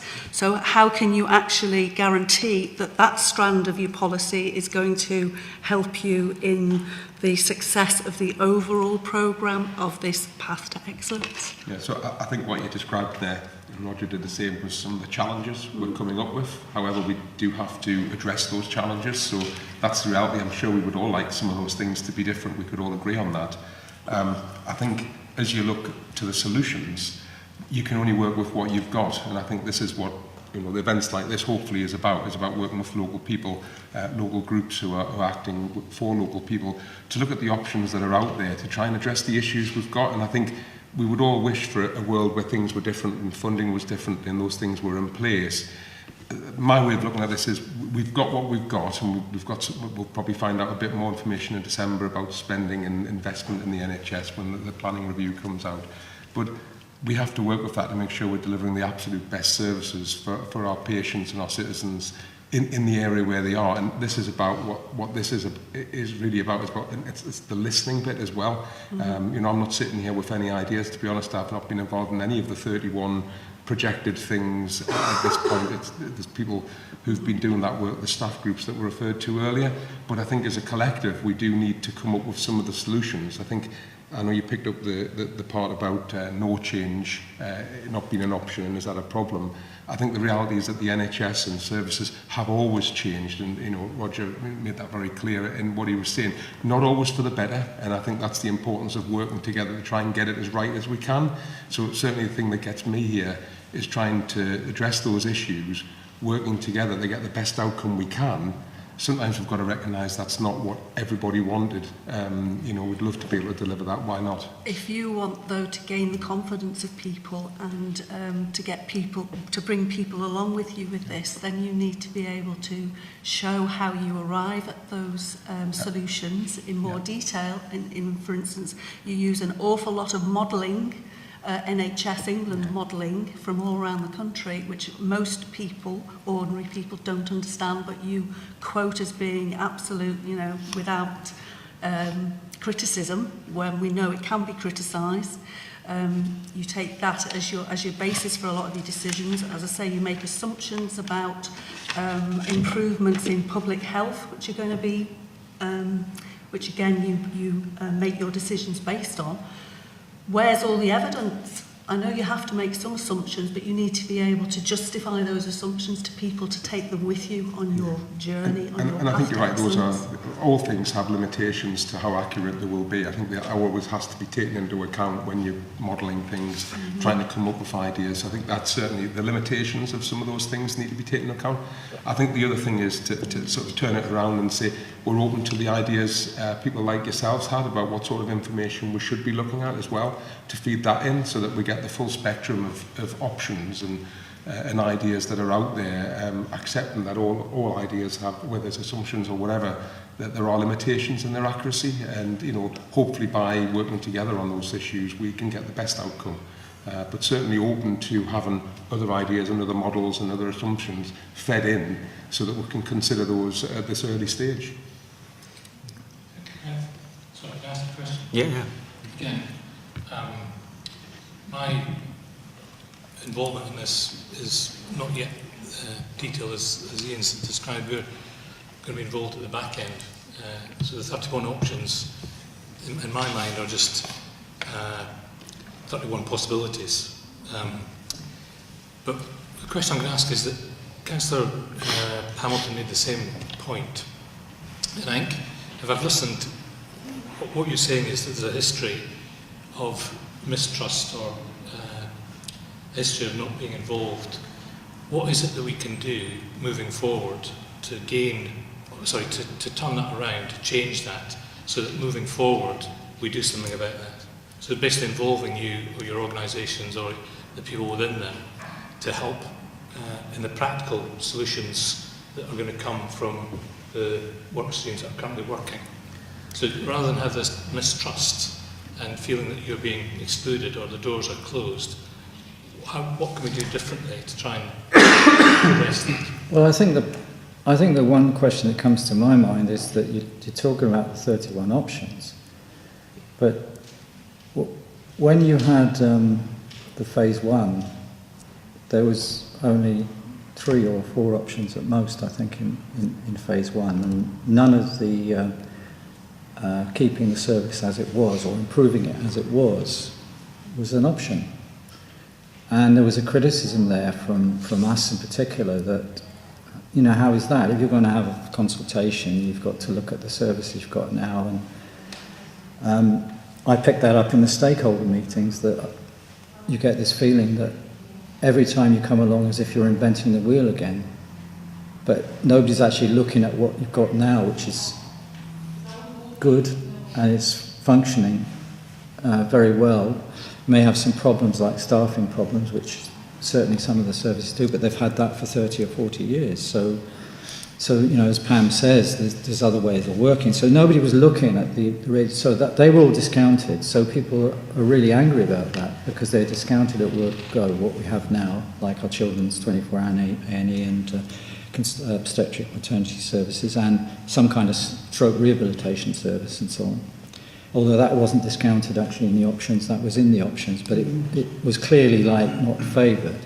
So now you've gone the other way, you've got a consultation, but you still discount the services that we've got now at the start, so no change is not an option. Now, and then you say 31, and then the only thing that gets floated in the meetings, I went to several meetings and I've heard Matt Brown speak about this, and the only thing said is that either they could close both hospitals or we could build a new hospital, but then dismissing that. So that creates, all that does, it creates an atmosphere that, oh, allegedly we're listening, but actually there is huge concern because nobody knows what the other 31 options are. So, but we do know that what we've got now is not on the table already, if you see what I mean. So, Dr. Shazwahi's just said that that's not true, but in all the presentations that have been made, that's what comes across. So that's where the trust is gone. I don't quite follow, Roger, because the evaluation process that you and I took part in set a series of evaluation criteria which would ultimately lead to the evaluation of the options. So you are, the public, patients, various groups are going to have the role of being part of that evaluation process. So in that sense, it's not, somebody's got to start the ball rolling somewhere, haven't they? So where do you feel that your organisation should be involved, or not just your organisation, but patient representation generally should be involved in option preparation, the defining of those options, or are you content to leave the option preparation process and then get involved thereafter when they're being evaluated? Well, so far, everything that's been offered to the campaign in order to get involved in representing that campaign in the process we've engaged with. But that's really not up to me personally. That's up to the campaign itself, and it meets every 2 weeks to make decisions. As I said to you at the beginning, it's made up of people of all walks of life, all political views, and I literally mean all political views, not just one, and people of no political views, and also of staff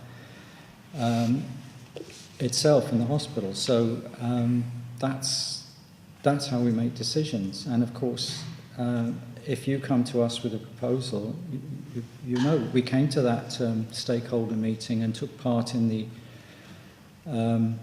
that meeting to do with the evaluation process, but we didn't leave the meeting with confidence that there will be any major change to the evaluation process that you already put forward there. So, but we did actually achieve quite a bit in terms of well, fine-tuning I'm the glad you think evaluation so, criteria. but that was my perception anyway. I don't know. Yeah. Maybe I'm being naive. I don't know, but I felt that it was a worthwhile session in terms of listening and changing. But there we are. We come from it from a different perspective. Okay.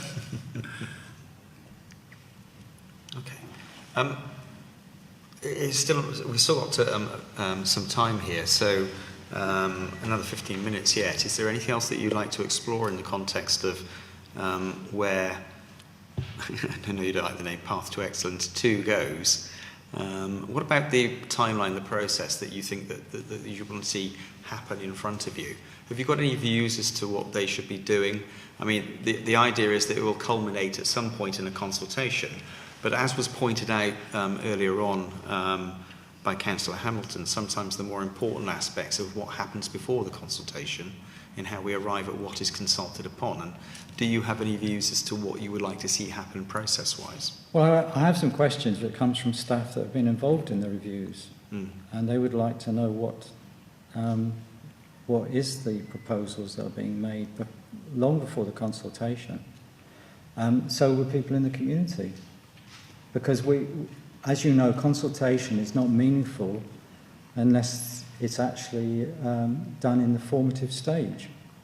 So people would like to know, and especially those staff that have been involved in the reviews. I mean, that was said to me last night when we were preparing to come to this meeting, that they suspect they won't know until the consultation's announced. I mean, the principle of the consultation being, while things are at a formative stage, is based upon the principle that leading into consultation, people have had an opportunity to influence what goes in, right? And during the consultation, they have an opportunity to influence what comes back out of it effectively, which usually is that you have different options that are debated, and that even within those options, they can be tweaked or changed effectively based upon the outputs of that particular consultation. But arriving at those few things that usually go into the consultation, of course, I've been involved in consultations where people have tried to put 20 different options into a consultation, and the public are just horrendously confused.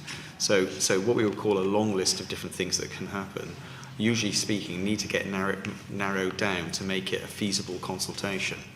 So one of the important factors is what we do process-wise leading into the consultation and beforehand.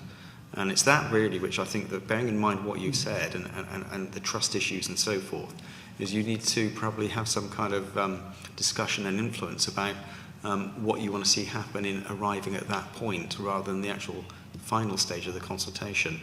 It's certainly, as a consultation professional, we find continually that the biggest debate is about how we arrive at what's in the consultation and the sharing of the information accordingly. So is there anything particularly that you would like to see happen, and is there any particular involvement that you think that you should be particularly focused on? Well, I think it's really difficult for us to be involved when we just feel that the outcome is already decided. I think down into 2016 was first mooted all this. So it's really hard to get involved in it in any meaningful way when, as you say, we don't have any trust in the process. I mean, I cannot believe you can sit there and think it's okay for children in the middle of the night to have to get to Sunderland from South Tyneside. I just don't know how you can live with yourselves. I really don't. And, you talk about that being a path to excellence. I'm sorry, but it is cruel and inhuman for South Tyneside residents.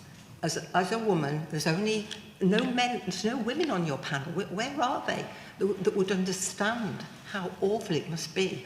And Roger has some human interest stories, and I'm just making a plea from the point of view of general humanity that it can't be right for children to have to trail somehow into Sunderland in the middle of the night. It doesn't make any sense. So it's really hard for us to come on the basis of that. Of course, we've got the judicial review next week, but it's very hard for us to then take you seriously in a way that you really care about the patients. But, you know, you're living in a different land, if you like. I mean, it's no object for you because you've got cars, or your neighbour's going to have a car, but it's not like that in South Tyneside. It's not like that in lots of parts of Sunderland. And I just make a plea to you to, for goodness sake, stand up to government. I've heard of something called capital funding that might be available. You need to be looking where you can get resources from to make the services better. I'm not saying that there isn't a way to make them better, because as you said, I was a GP. And in my day, we had proper teams, functioning teams that you could turn to and work with. Not anymore. If you want a district nurse, you have to ring a central number. They don't work with you anymore, so you don't know what their skills are. So how can you get the best deal for your patients when you've got to ring a central number and somebody over there will decide who's going to come out and look at your patients? It's gone bananas. It's just crazy way of working. And unless you get those services back in place to build up your teams again, that will take a lot of work over many years. To have them suddenly destroyed, I don't know how you manage to work. I really don't know how you manage to work in this day and age without your teams behind you. It must be a nightmare. No wonder you're overworked. But anyway, sorry, that was another issue. So the other thing I wanted to say is what plans are you making for the increased population in South Tyneside that's coming on stream by 2025? 5.5% increase in population in South Tyneside? Did you know that? Is that in your plan anywhere? From the point of view of actually being a part of a clinical team to look at how services are delivered, we've done that all our lives. I'm sure you have. You've worked with coronary heart disease and looked at ways of getting things seen quickly. The one-stop clinic that is around for breast cancer, for example, is a great way of patients not having to travel here, there and everywhere, everything happening on one stop. And I'm sure there is loads of scope for that to be changed in urology and all sorts of things. Patients go for a scan and then have to go for something else and then have to wait to see the consultant. So it's nothing's one stop, and I'm sure that would save an awful lot of money, and certainly be very much better for patients. So that's just an idea that I would try. Okay. That's one question. What could we do to convince you that this hasn't already been decided? Because it hasn't. But you don't believe that. Patently, obviously. Well, you have decided that what you're proposing is a path to excellence, which I find really objectionable. It's not a path to excellence. Why don't you be honest and say, we've got no money, we've got no resources, this is what we've got to do to make the best of what we've got. I would live with that. And then I would want you to look at ways of making sure it doesn't go out into private hands and all the rest of it that costs a lot of money. Marketisation has gone up from 5 to 14% of our NHS budget. How many of you are objecting to the market process? You know, you need to be looking at these things if you want to get money to run your service properly, because obviously you can't cope with 5 to 14% being spent on admin. The other thing you could do is lose one of your CCGs, couldn't you, and your accountable officers. Very little here is being spent on that. But back to the question. What can we do to convince you? Well, change the title. I think the point is that you are the ones that have the responsibility. You're the ones that are accountable for these services, and so you should be listening to what people are saying and empowering them to actually shape the future of services, and you should be opposing those that are trying to wreck our services. I think it's very, very clear.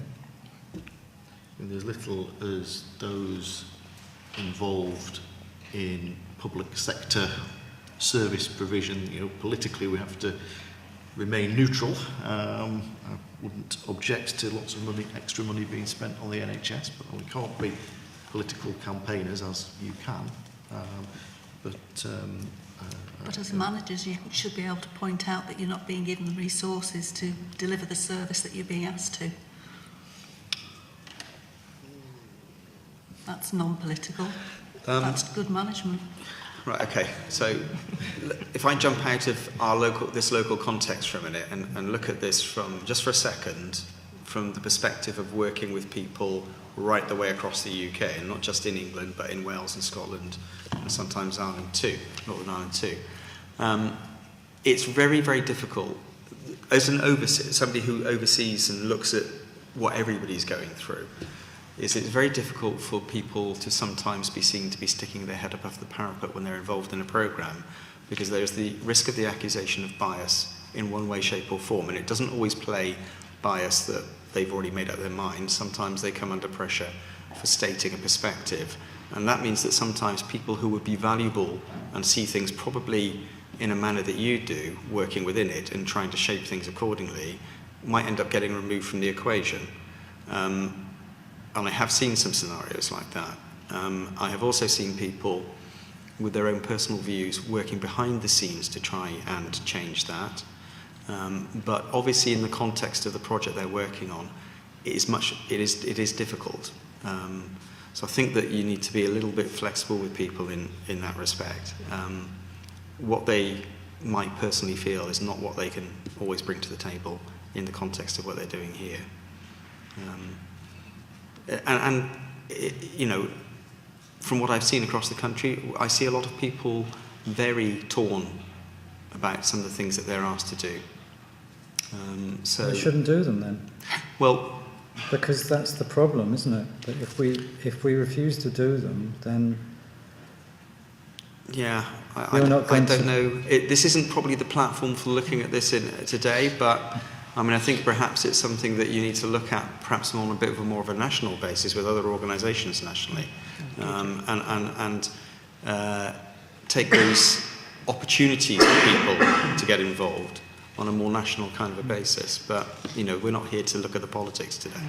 It is supposed to be focused on what will be useful for the CCGs to be basically working with and looking at during the course of what they're going to go through in.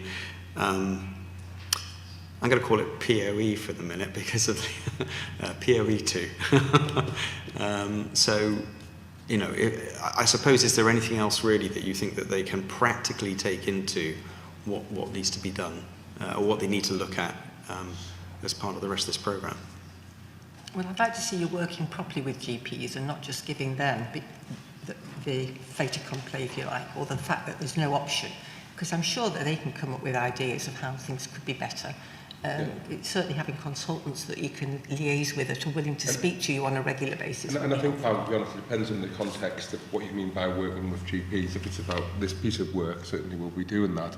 If you're talking about some of the wider modelling, the out-of-hospital modelling, which is referred to in here, there's been a lot, I can guarantee there's been a lot of GP engagement in that. A lot of the design models have been GP-based, so you know, I'm quite happy to discuss that offline and reassure you on that. But you know, if it's talking within this, yes, we can absolutely make sure of that and will do. If it's a wider question about, you know, the out-of-hospital model in general, and the early reference to teams, there's been a lot of changes. They're not all worse, I promise you. We've got some fantastic MDTs that run in Sunderland now, looking at our most vulnerable patients. So there are some good news stories there as well. Happy to pick that offline if you want, pal. Okay, so we've come to the end of the hour. Is there any anything concluding that you'd like to say before we invite Peter Power up? I'd like to, well, on behalf of our two campaigns, I'd like to thank you for inviting us to the listening panel, listening to what we had to say.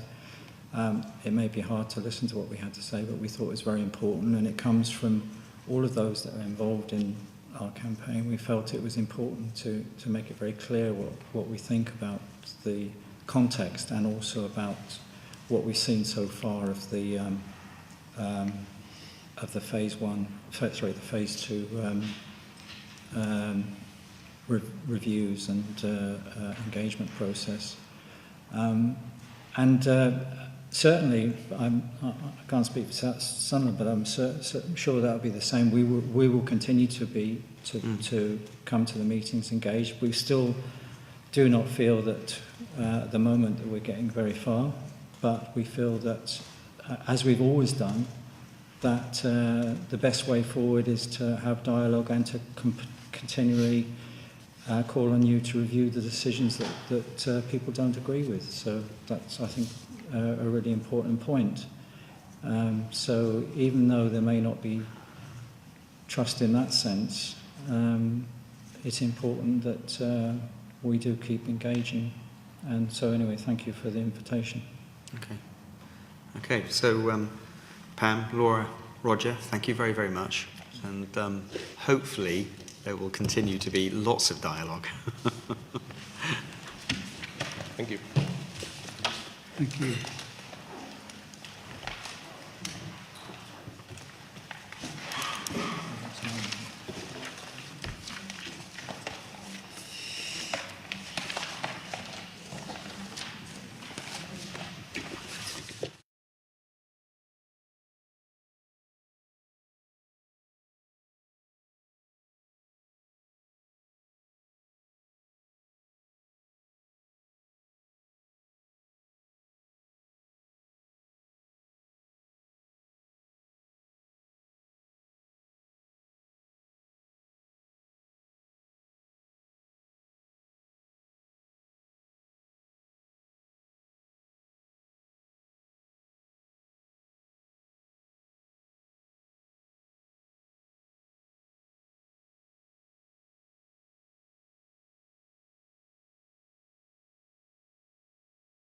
So, Peter Bauer of Health Watch. Peter?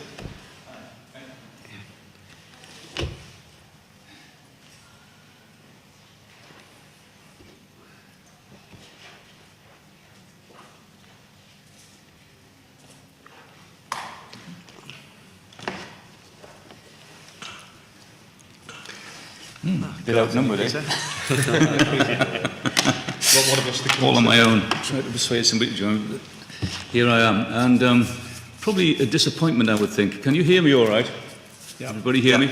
I may not be able to hear you too well, so I'd be grateful if you would speak up. I have a slight hearing loss. And because I don't sing like Johnny Ray, for those who can remember who Johnny Ray was, I don't wear a hearing aid. It's all down to ego, I'm sure. But I may disappoint you this afternoon because I've actually prepared a death by PowerPoint presentation, which I can't give you, and I wasn't expecting probably a moot-style dialogue, whereas I put my argument and then you respond. But we'll see how we go, if that's all right. Yes, of course, yeah. I mean, I did read with interest your early submission that you kindly sent for a look. Yeah.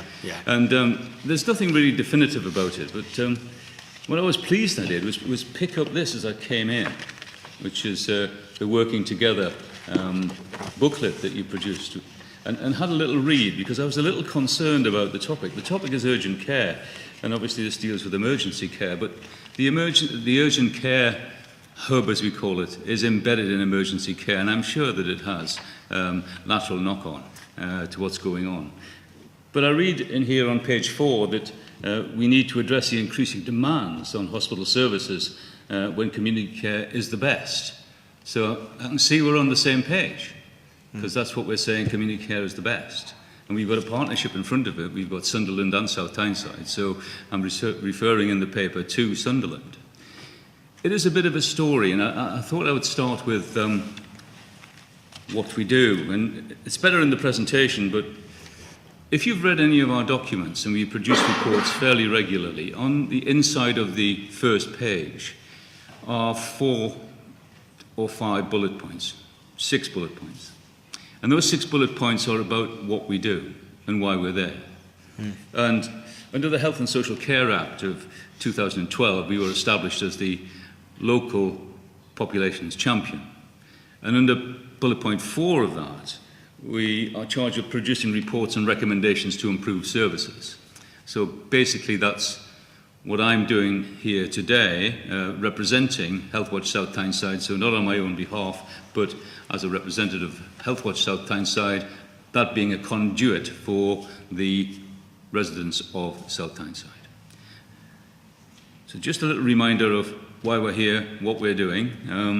I did think of using the longer version, which has 8 points, but you'll see it's scored with red lines, and as there are places in other places than here today with red lines in them, I thought I'd leave it on one side.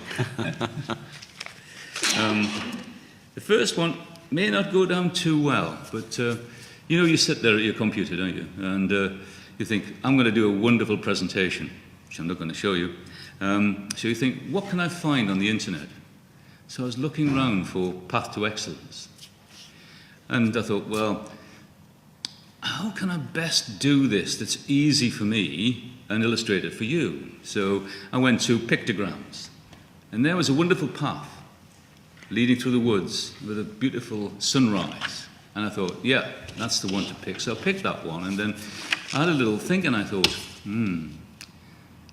there's two entities in this discussion.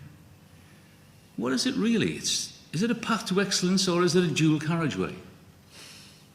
And is that dual carriageway, does it have equal lanes, or does it have equitable lanes? You know, what's right for one place may not be right for another. What's good for this is not good for that. So it's a balance. It's a two-way street. And that's the first point I'd like to make, that in any consultation that you're doing, one needs to emphasize that this is a two-way street. And the path perhaps takes you in one direction as opposed to both. So I'm not seeking to change your logo, but I'm just seeking to change the thought process a bit. And within that, we need to think about investment. So one would hope that both sites are going to get investment. And that investment would be appropriate. And in fact, it was one of our longest serving members. And I did an email to the executive team, who's now the joint executive team over now currently both trusts, but coming together. And it said within that email, and it was, as I say, our longest standing member, who said, Peter, in your original draft, you say nothing about equitable investment at both sites. So that's the second point. We'd be looking for equitable investment at both sites. But it's not an equation, it's an inequality, because we're going to do some things here and other things there. So it's equitable investment, thinking about what's appropriate at both places. Next, I thought I'd draw your attention to, again, what we do, and you've probably all seen these. That's what we call our check the pulse.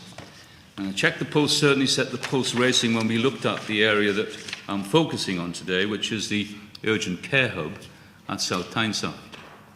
And the findings were quite poignant. And the report was, I believe, well received in the Health and Wellbeing Board, for instance, and by the CCG. And we were hoping for great improvements, and we have heard of some. The physical design of the place has improved, and we hear, and we've now opened, thanks to the good offices of Linda behind me, a dialogue between the operational people who are providing that service. So we hear that that has improved. So we've decided to go back and revisit and do another check the pulse soon. And we hope that we will see things that have improved. We then went on, and the ripples ran out.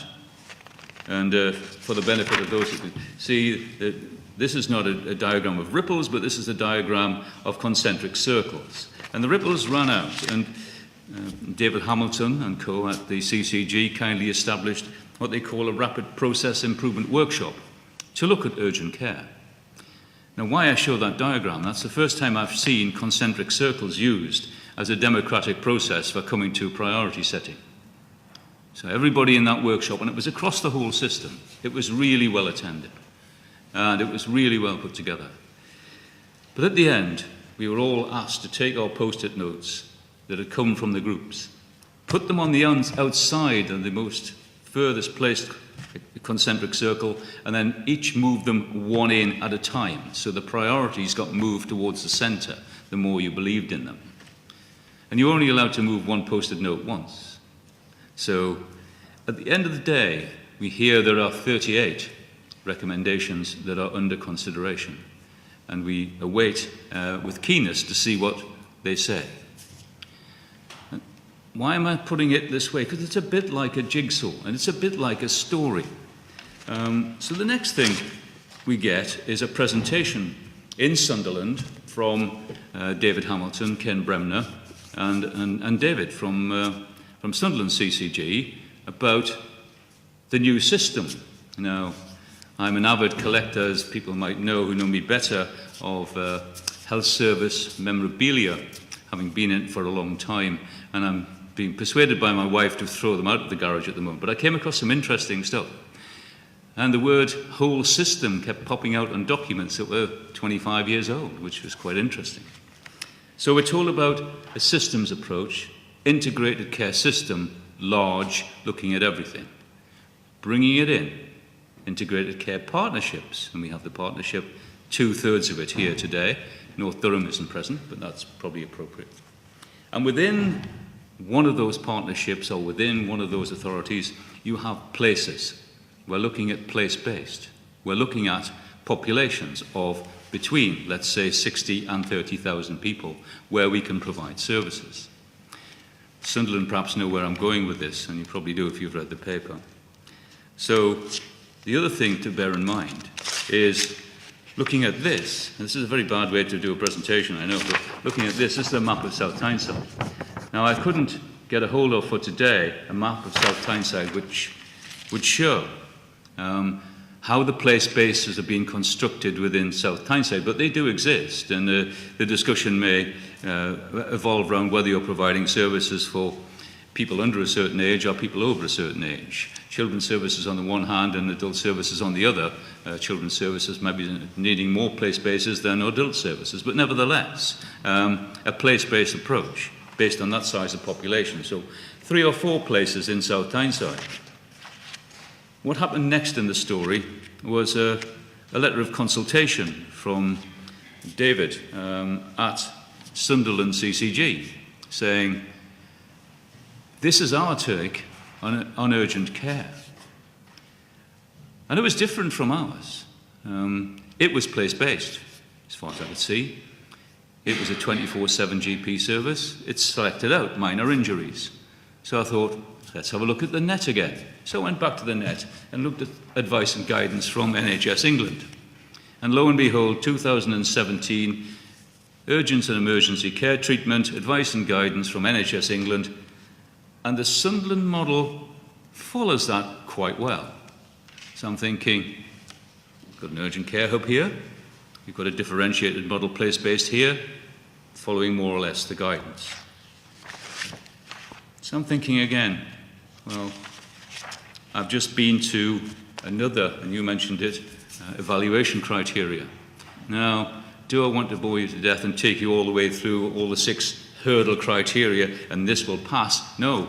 The only time I use the moot-based approach, creating a precedent, is that if Sunderland think it could be done that way, well, perhaps it's crossed the hurdles already. So I'm going to stop there. So at the end, it's a jigsaw, and in summary, coming back to it, there are 2 places here, South Tyneside Hospital and City Hospital Sunderland, and the peripheral units and community within their jurisdiction. So it's 2 players in this game. From my simple thought process, it's a 2-way street. Think of the songs of the past. Anything you can do, I can do better. Tomato, tomato. It doesn't really matter. It matters that you work together. And I was at the PC, the People's Committee today at Sunderland. Working together was coming through thoroughly how change is happening. So, 2 places. Current provision, can we think about it again? Is there a possibility of thinking about it again? Not tomorrow or the next day, but strategically. Has Sunderland got it right, or have we got it right? Were you going to move that way anyway? And I don't know about that. So, let's think, in the dreaded cliche, let's think outside the box, but within the system's boundary, and see what we can create. So the proposal was to emulate, and I use that word precisely because we don't want to replicate what Sunderland's done, but emulate it do something similar. Is that possible? And consider it. Now, it's a proposal, it's not a solution. So it may be it falls at the first fence. But we've been working with this since 2015. We've looked at it intensely since 2018. We expect things to improve in 2019. So forgive us if we look to the future and say, one model here, one model there. Can we work in partnership? Can we do something different? Or is it just not possible? Thank you. Okay.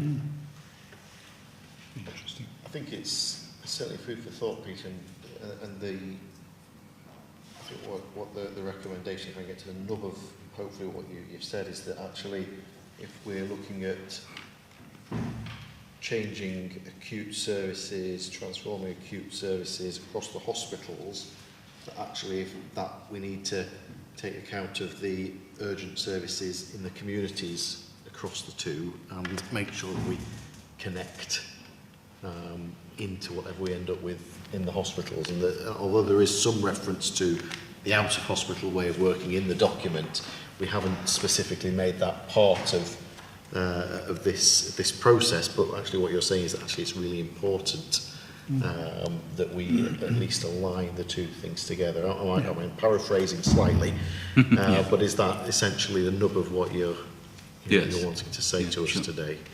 Sure. Okay. So, going forward then, assuming that we have put it in the document that we do some work around that, taking on the acute care work, how do you think Health Watch should be involved in what we're doing in hospitals and the work that we're doing in acute services, taking as read that we look at the out-of-hospital work? Well, we're observers, really, and giving a patient and community, family and friends observations and experiences. So anything you would like us to do, bearing in mind we are a small, tight team of 4, we would be pleased to help you with. Unfortunately, sometimes if it's going to be outside our now plan, again, which has been to the Health and Wellbeing Board, we might have to seek recompense for that. But anything we can do to help you with the consultation, anything we can do to help you with providing the people stories, what would they like, what would people actually like, how could it be possibly done? And we're seen as, hopefully, the independent voice, and that's, I think, what we add to the equation, because we're not seen as a group of people who might have political masters on the one hand or funding constraints on the other. I mean, that's why I did the proposal the way I did it. It may be a complete nonsense in South Tyneside's terms, but it's just food for thought. And that's, again, what we're there for. If we hadn't had that on the radar, check the pulse, and hadn't picked up what was going on and the feedback in the community, we wouldn't have gone in. And it was a short, sharp, focused event. It wasn't considerably pre-planned, but it was just one of those things that happened, needed to happen, and came out with findings that were quite dramatic. So if we can help you in that way, we will. Because I see a lot of work that Health Watch do all over the UK, the different Health Watches, of course. There are parts of the UK where Health Watch acts as an observer and a kind of facilitator for views. There's other areas where where Health Watch is really fully engaged in elements of or the full process, effectively. I mean, is this an area where that bridge between urgent care and the emergency care, and then also, I suppose, other elements of care that are part of this programme, where there are bridges required, is that an area in which you feel that you could facilitate some kind of public involvement,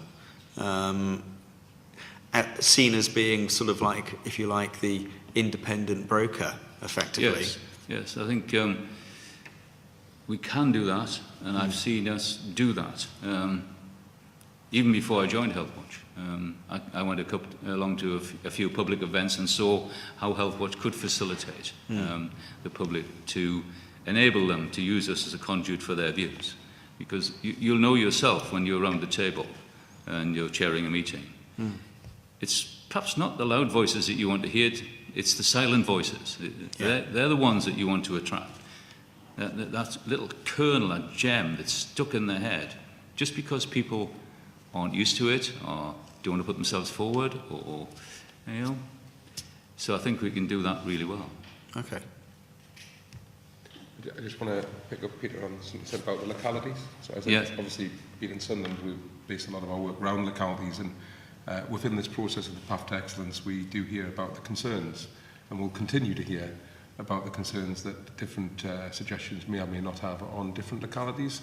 Because populations don't live in Sunderland and South Tyneside, they also live quite often in subsets. Yeah, sure. You know, from Westow or from Houghton or wherever it might be. So I was interested in that. I was interested in the reference to Sunderland and its urgent care model, which I'm sure you're aware is out for consultation, is in the reflection period now. So there's some changes there possible, but no decisions have been made there either. So we have to put that on the record to be clear that there's no decision there made on what the future of that is. But certainly the commitment to locality-based care models is certainly embedded in Sunderland, and it's just to highlight the fact that the discussion you had about South Tyneside, there is work that goes on in the out-of-hospital model between South Tyneside and Sunderland, so our teams do talk, so it's just to give some assurances that that plane does exist. Yeah, and sure. I think we're certainly looking at a lot of the self-care agenda that South Tyneside have championed, which we've not done quite so well on, so it's just to give some assurances that work does go on. Right. Obviously, one of the key elements within the Path to Excellence documentation is what that means for the out-of-hospital model, Sure. what happens on the in-hospital model, so that there's an independency there. So I think the two have to play together, so I completely agree. Doing things in isolation that way wouldn't be good. You do have to join things up and have one eye on either side the impact of any option, decision or whatever occurs in the future. But I think having people like yourself being able to feed into that, particularly where there's locality views or concerns, Sure. and how we do that would be the interesting thing, because certainly from my experience, having people feed in allows us to alter models and alter things that we're doing to make them better. They're not always what everybody wants. We know that. I don't always get what I want either. But if we can try and make it the best we can, and it's just about making sure we're doing everything we can to make sure you can influence that. Is there anything we're not doing that we could do to help? Indeed.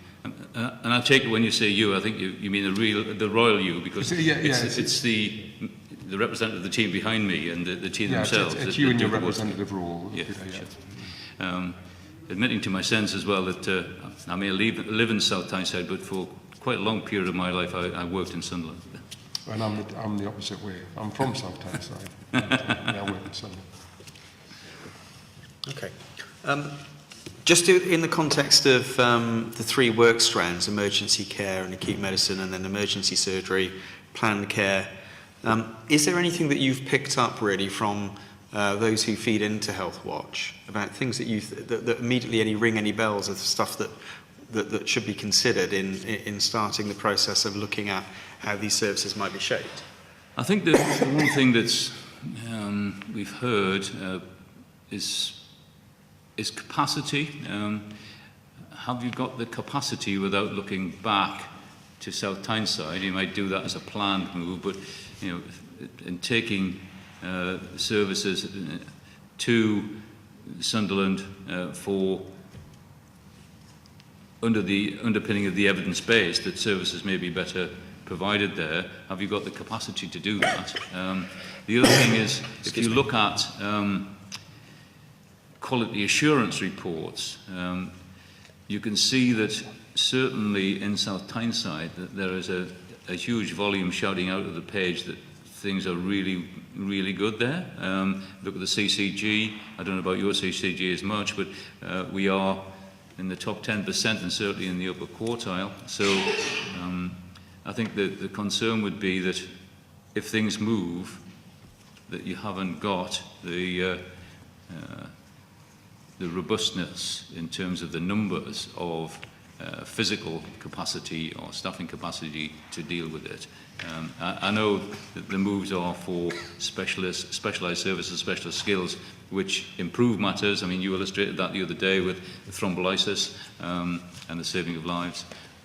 So but that's the kind of thing we could do for you, because I'm speaking from, what am I clawing from my memory? And Linda sitting behind me probably knows far better than I do.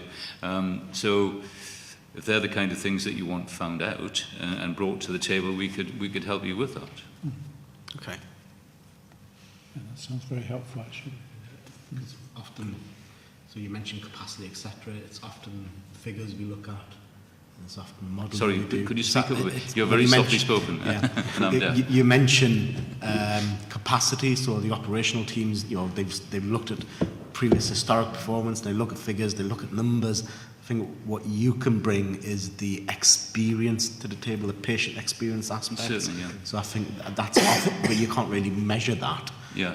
So I think bringing those patient stories, etc., saying, hold on, if you do move this service to this area, we know that there's already issues in certain experiences, and we heard some of that from the carer service, and how we communicate with patients, how we signpost just within the hospital.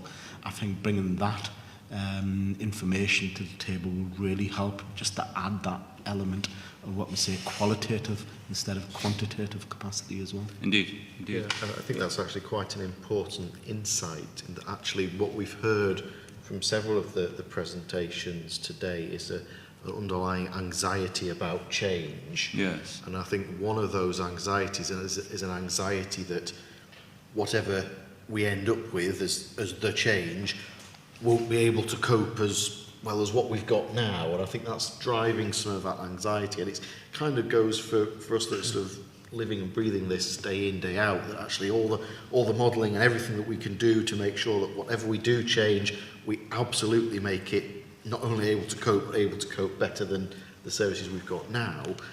I think that anxiety is what's driving some of the discomfort around this process from the public. Sure. So maybe we need to communicate how we check and how we make sure that whatever we do end up with has capacity, to use your words. I think that's a really important insight for us to take away. I think there's one certainly huge maxim, which is perception is all there is. For those of us around the table who might be a similar age to me, and not many of us are that age, maybe remember a guy called Tom Peters, who was a famous management consultant, and he said, perception is all there is. Now, I know the perception out there is that Stronger Together and Path to Excellence are like that, and you're fighting against it to say, no, they're like that. Might be just to go with the perception. You can accept the inevitable, and then get the community on your side. Okay. Yeah, can I make a... Yeah, please do, yeah. Again, please correct me if I'm wrong, but we've heard a lot about the anxieties and the issues that are close to people's hearts, like travel, transport, ambulance times. But although the focus is on in hospital for Path to Excellence, you can't really separate it from the out of hospital. And in fact, my simple mind tells me the more that we do to build up and bring out hospital closer to home, the less travel there will be. Indeed. The shorter the travel. And I'm not sure whether or not the Path to Excellence has got that in its agenda. I can assure you, as Ian alluded to, that when we have our clinical service review group, we've got everyone around the table, and includes out of hospital. I think a lot of the out of hospital prevention work is getting traction, but actually it's like a bud, and it is flowering. We are talking, we are bringing it to the table, we are considering that actually if Path to Excellence is going to change here, we need to figure what's going to happen out of hospital. We mustn't forget prevention here as well, because yes, I think if we make the population more healthy, we make a big difference as well. So I think we need to start. We have thought about that this week, how we actually sell that work as the ICP, as the Integrated Care Partnership, as you describe it. I think we need to start looking how we actually describe that in layman's terms, and then see how that links in to the Path to Excellence. I think coming back to you both, the transport issue, again, I didn't bring that up when I was asked about concerns, but that is one of the continuing concerns, and a real conundrum for you, because the solution to that seems to be based in an organisation where you don't have direct control to a large degree, and I don't think you can expect members of the public to be sympathetic to that. They just want a solution to the problem. But I come back to the sayings again, which the other saying is, eliminate, combine and simplify, and eliminate's always best. So picking your point up, if you can eliminate the need to travel, then you've solved the problem. Oh, you obviously can't eliminate the need to travel altogether, but you might be able to mitigate it. Yeah, and coming back to your point about prevention, public health, well made, a continuum throughout life, but what we can't forget, looking again at the booklet, I think, I can't remember the percentage, but so many percent, a very high percent of people admitted were over 80. So we've got to think very strongly about end-of-life care. Bit of shortage of that at the moment locally, so that needs to be thought of. So just summarising then, that there's really, and this is key to your observations, is in this programme there is the discussion not just about the specific services, but the before and after, for all those different things to look at as well, as part of what needs to be shared with the public in order to create an environment of understanding and to some extent trust and alleviate concerns. Sure. I think, coming back right at the end, that thinking of the urgent care hub as a small issue physically, but it could be the kernel that solves the problem. Are we missing an issue here? Are we looking at the big issues? And if we could solve that problem, would that say, well, if they can solve this problem, perhaps they can solve all of these problems as well? Maybe a good bit of PR. Okay. Anything else you'd like to have everybody I'd just like to consider? say thank you for inviting us along today, and thank you for excellent Caroline for facilitating that. I didn't quite know what to expect, and apologies that I couldn't be here at the start, but I was in Sunderland listening to the patient public experience and participating in that group, which I thought was, I don't know, part of the inequality thing again, but probably equally important, because that's what's going on now, and you can see the synergy coming together across the two sites, which is really good. And some way to go, but it's definitely progressing.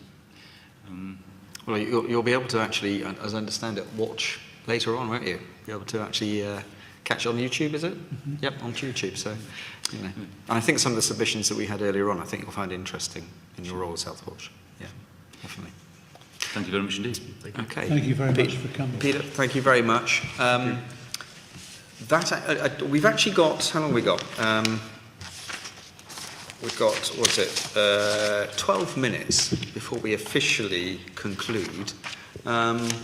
Is there anybody on the floor who, having heard what people are saying today, think there's anything else that they want to chip in and want to take the opportunity of coming up since we've got 12 minutes? No? Yeah? Do you want to come up? Because it'll get caught on the record. Okay. All right. Need a microphone for the sound. Yeah. Microphone for the sound, maybe? Yeah. I don't know if we can pass a microphone over anyway. Yeah, go on. Yeah, okay. It's a trust and confidence issue because the beds went from farmers to Sunderland. Big Bay went. Beds went right to Sunderland. The walk-in centre Jarrow went. So all these perhaps being consulted about things that all this went. So that perhaps the perception in people's minds, then because of the path of their excellence. Now the big excellence is like not losing those beds at home, not losing that walk-in centre, not losing those things. Okay, you have financial constraints, but it's a perception thing. There's an expectation there, I would say, the path of excellence, people expect it. And perhaps that's not what we can actually deliver. Yeah. So, okay, so there's just for the benefits of those watching, the statement was about a perception being created about the programme because there's been beds going from hospitals in the past, walk-in centre closing, and the perception that path of excellence is now being tarnished with not part excellence as such, but you know. Yeah. Just the urgent care hub, Health Watch did a report on it, and the report actually wasn't a good which the CCG commissioned by subcontracting to the hospital from our level. Yeah. Yeah, I read that in the report, yeah. So the other point is that the... And also, which is funded as well, is St. Dave's Hospice, which is funded by the CCG, yeah. funded. That's been closed. People's perception is that things are not going, things are excellent. Yeah. See where I'm coming from. Okay. I think that's a point that has been made, or not necessarily directly, but certainly some of our participants today have already said that, is that the name Path to Excellence perhaps is an illusion in the sense of public perception. I think, do you have any kind of views as to how that can be turned around? Have you got any recommendations for them? If you get inside, I don't know, there's a suggestion that perhaps a sustainable service. So in what context? Sustainable service? When you use the word excellent, you get excellent. Perhaps Yeah. sustainable means like there's a realistic expectation of what can be offered. Right. There's limited fund. You've got to make decisions on a limited fund. Okay. People don't expect excellence if you're going to say it's a path to excellence. Okay. All right. So the recommendation is to reconsider the name, basically. On a path, Yeah. you can't put the bus there, but how long path to get to something? Yeah, okay. No. All right, okay. Thank you very much for that. Is there anything else anybody wants to add? No? Just asked online if anybody's got any questions. Yep, online. Yeah, anybody online feel that they want to chuck a question in while we've got a few minutes, please? It's going to have to be quick now. Just give it a moment. Yeah, we'll give it a moment. I mean, is there anything that any of the panel members want to actually just say for those people who are watching online as well as the people in the room? Is there anything Can I that... just say something as a slight observer? Yeah. In that the path to excellence to me has meant actually excellence in outcomes and services rather than the focus that currently is around places. I realise that's not the perception, but as a clinician, my understanding of the term excellence is actually this programme should improve outcomes for the population that we're referring to. Yeah. So I just felt, I wanted to say that because I felt that actually there is some benefit in us trying to improve outcomes, and that's how I see that we're yeah, and I mean, you know, I mean, and I guess I'm familiar with working across the UK is in health services that we create names that are, or the health service that create names that try to describe what they're trying to achieve.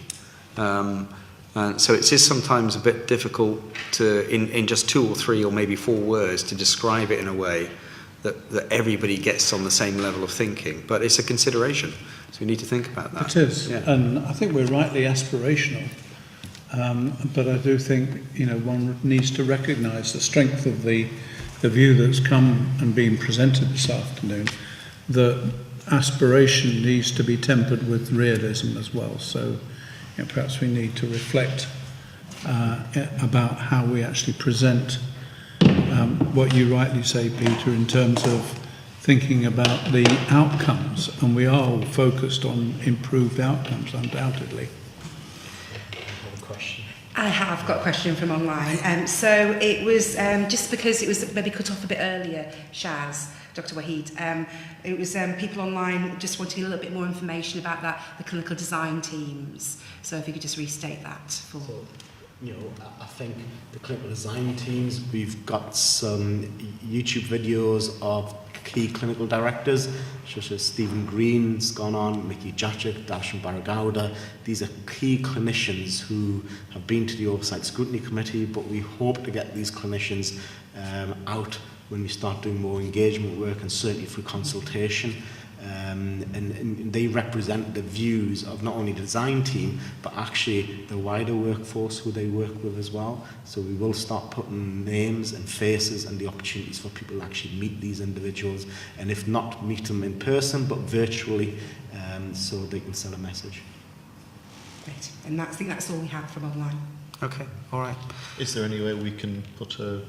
Do you say that stuff that's out there online already, or is going it is, to? and actually somewhere? for the trust staff, it's already the lists of the people involved in all the clinical design teams are already posted on the staff intranet. so staff can have a look at that already. But it's probably just worth reiterating about the process we've got going into the new year. Yeah. Where. So again, I think just to allay some of the perceptions, in the new year we will be presenting emerging ideas to our wider staff, and we're going to do it in 2 stages. We'll do it in a stage where it will be information presented in a written form, electronically circulated, and then later on, within a reasonable period, is to actually have an event where we invite staff so they've had time to digest the high-level aspects of the emerging ideas, but at the actual event we'll be able to share the detail around the emerging ideas to give them an opportunity to actually start shaping them, so that by the time we get the consultation, we're preparing for consultation and we can hone down to options. So again, an improvement in phase 1, and hope to get staff involved as much as possible, and to reiterate, it's all staff, not just clinicians, support staff if they wish to be involved. And at that similar time, we'll be talking to Joint Overview and Scrutiny Committee elected members around those ideas, and also involving wider stakeholders in applying those evaluation criteria we've been working on to hone down those lists for those proposals for public consultation. Okay. All right. Now, I think just to finish off, for those of you who are still online, there is an opportunity, obviously, to feedback. There's an opportunity to take part in a session in Sunderland. Do we have a date for that? We haven't. We're setting one now. No, there will be one, but it will be published. And there will be, obviously, further opportunities to get involved. Just to reiterate my thanks to everybody who has come and presented to us today. Peter, who's still here, thank you very much. But also to Councillor Angela Hamilton, Chris Ransom of the Sunderland Carer Centre, Roger, Laura and Pam from the campaign groups as well, for some really useful submissions today and some important information that can be considered, not just with regards to what they think, but also with regards to process and what may need to be involved. Thanks to Caroline and Next for obviously organising this event, and last but not least, obviously to the panel today for coming in, answering questions, but also asking questions and exploring. And I'm sure you found it quite an interesting dynamic in listening to people this way. Beneficial? Yes. Mm-hmm. Great, brilliant. Okay, thank you everybody. I look forward to talking again. Thank you. Thank you.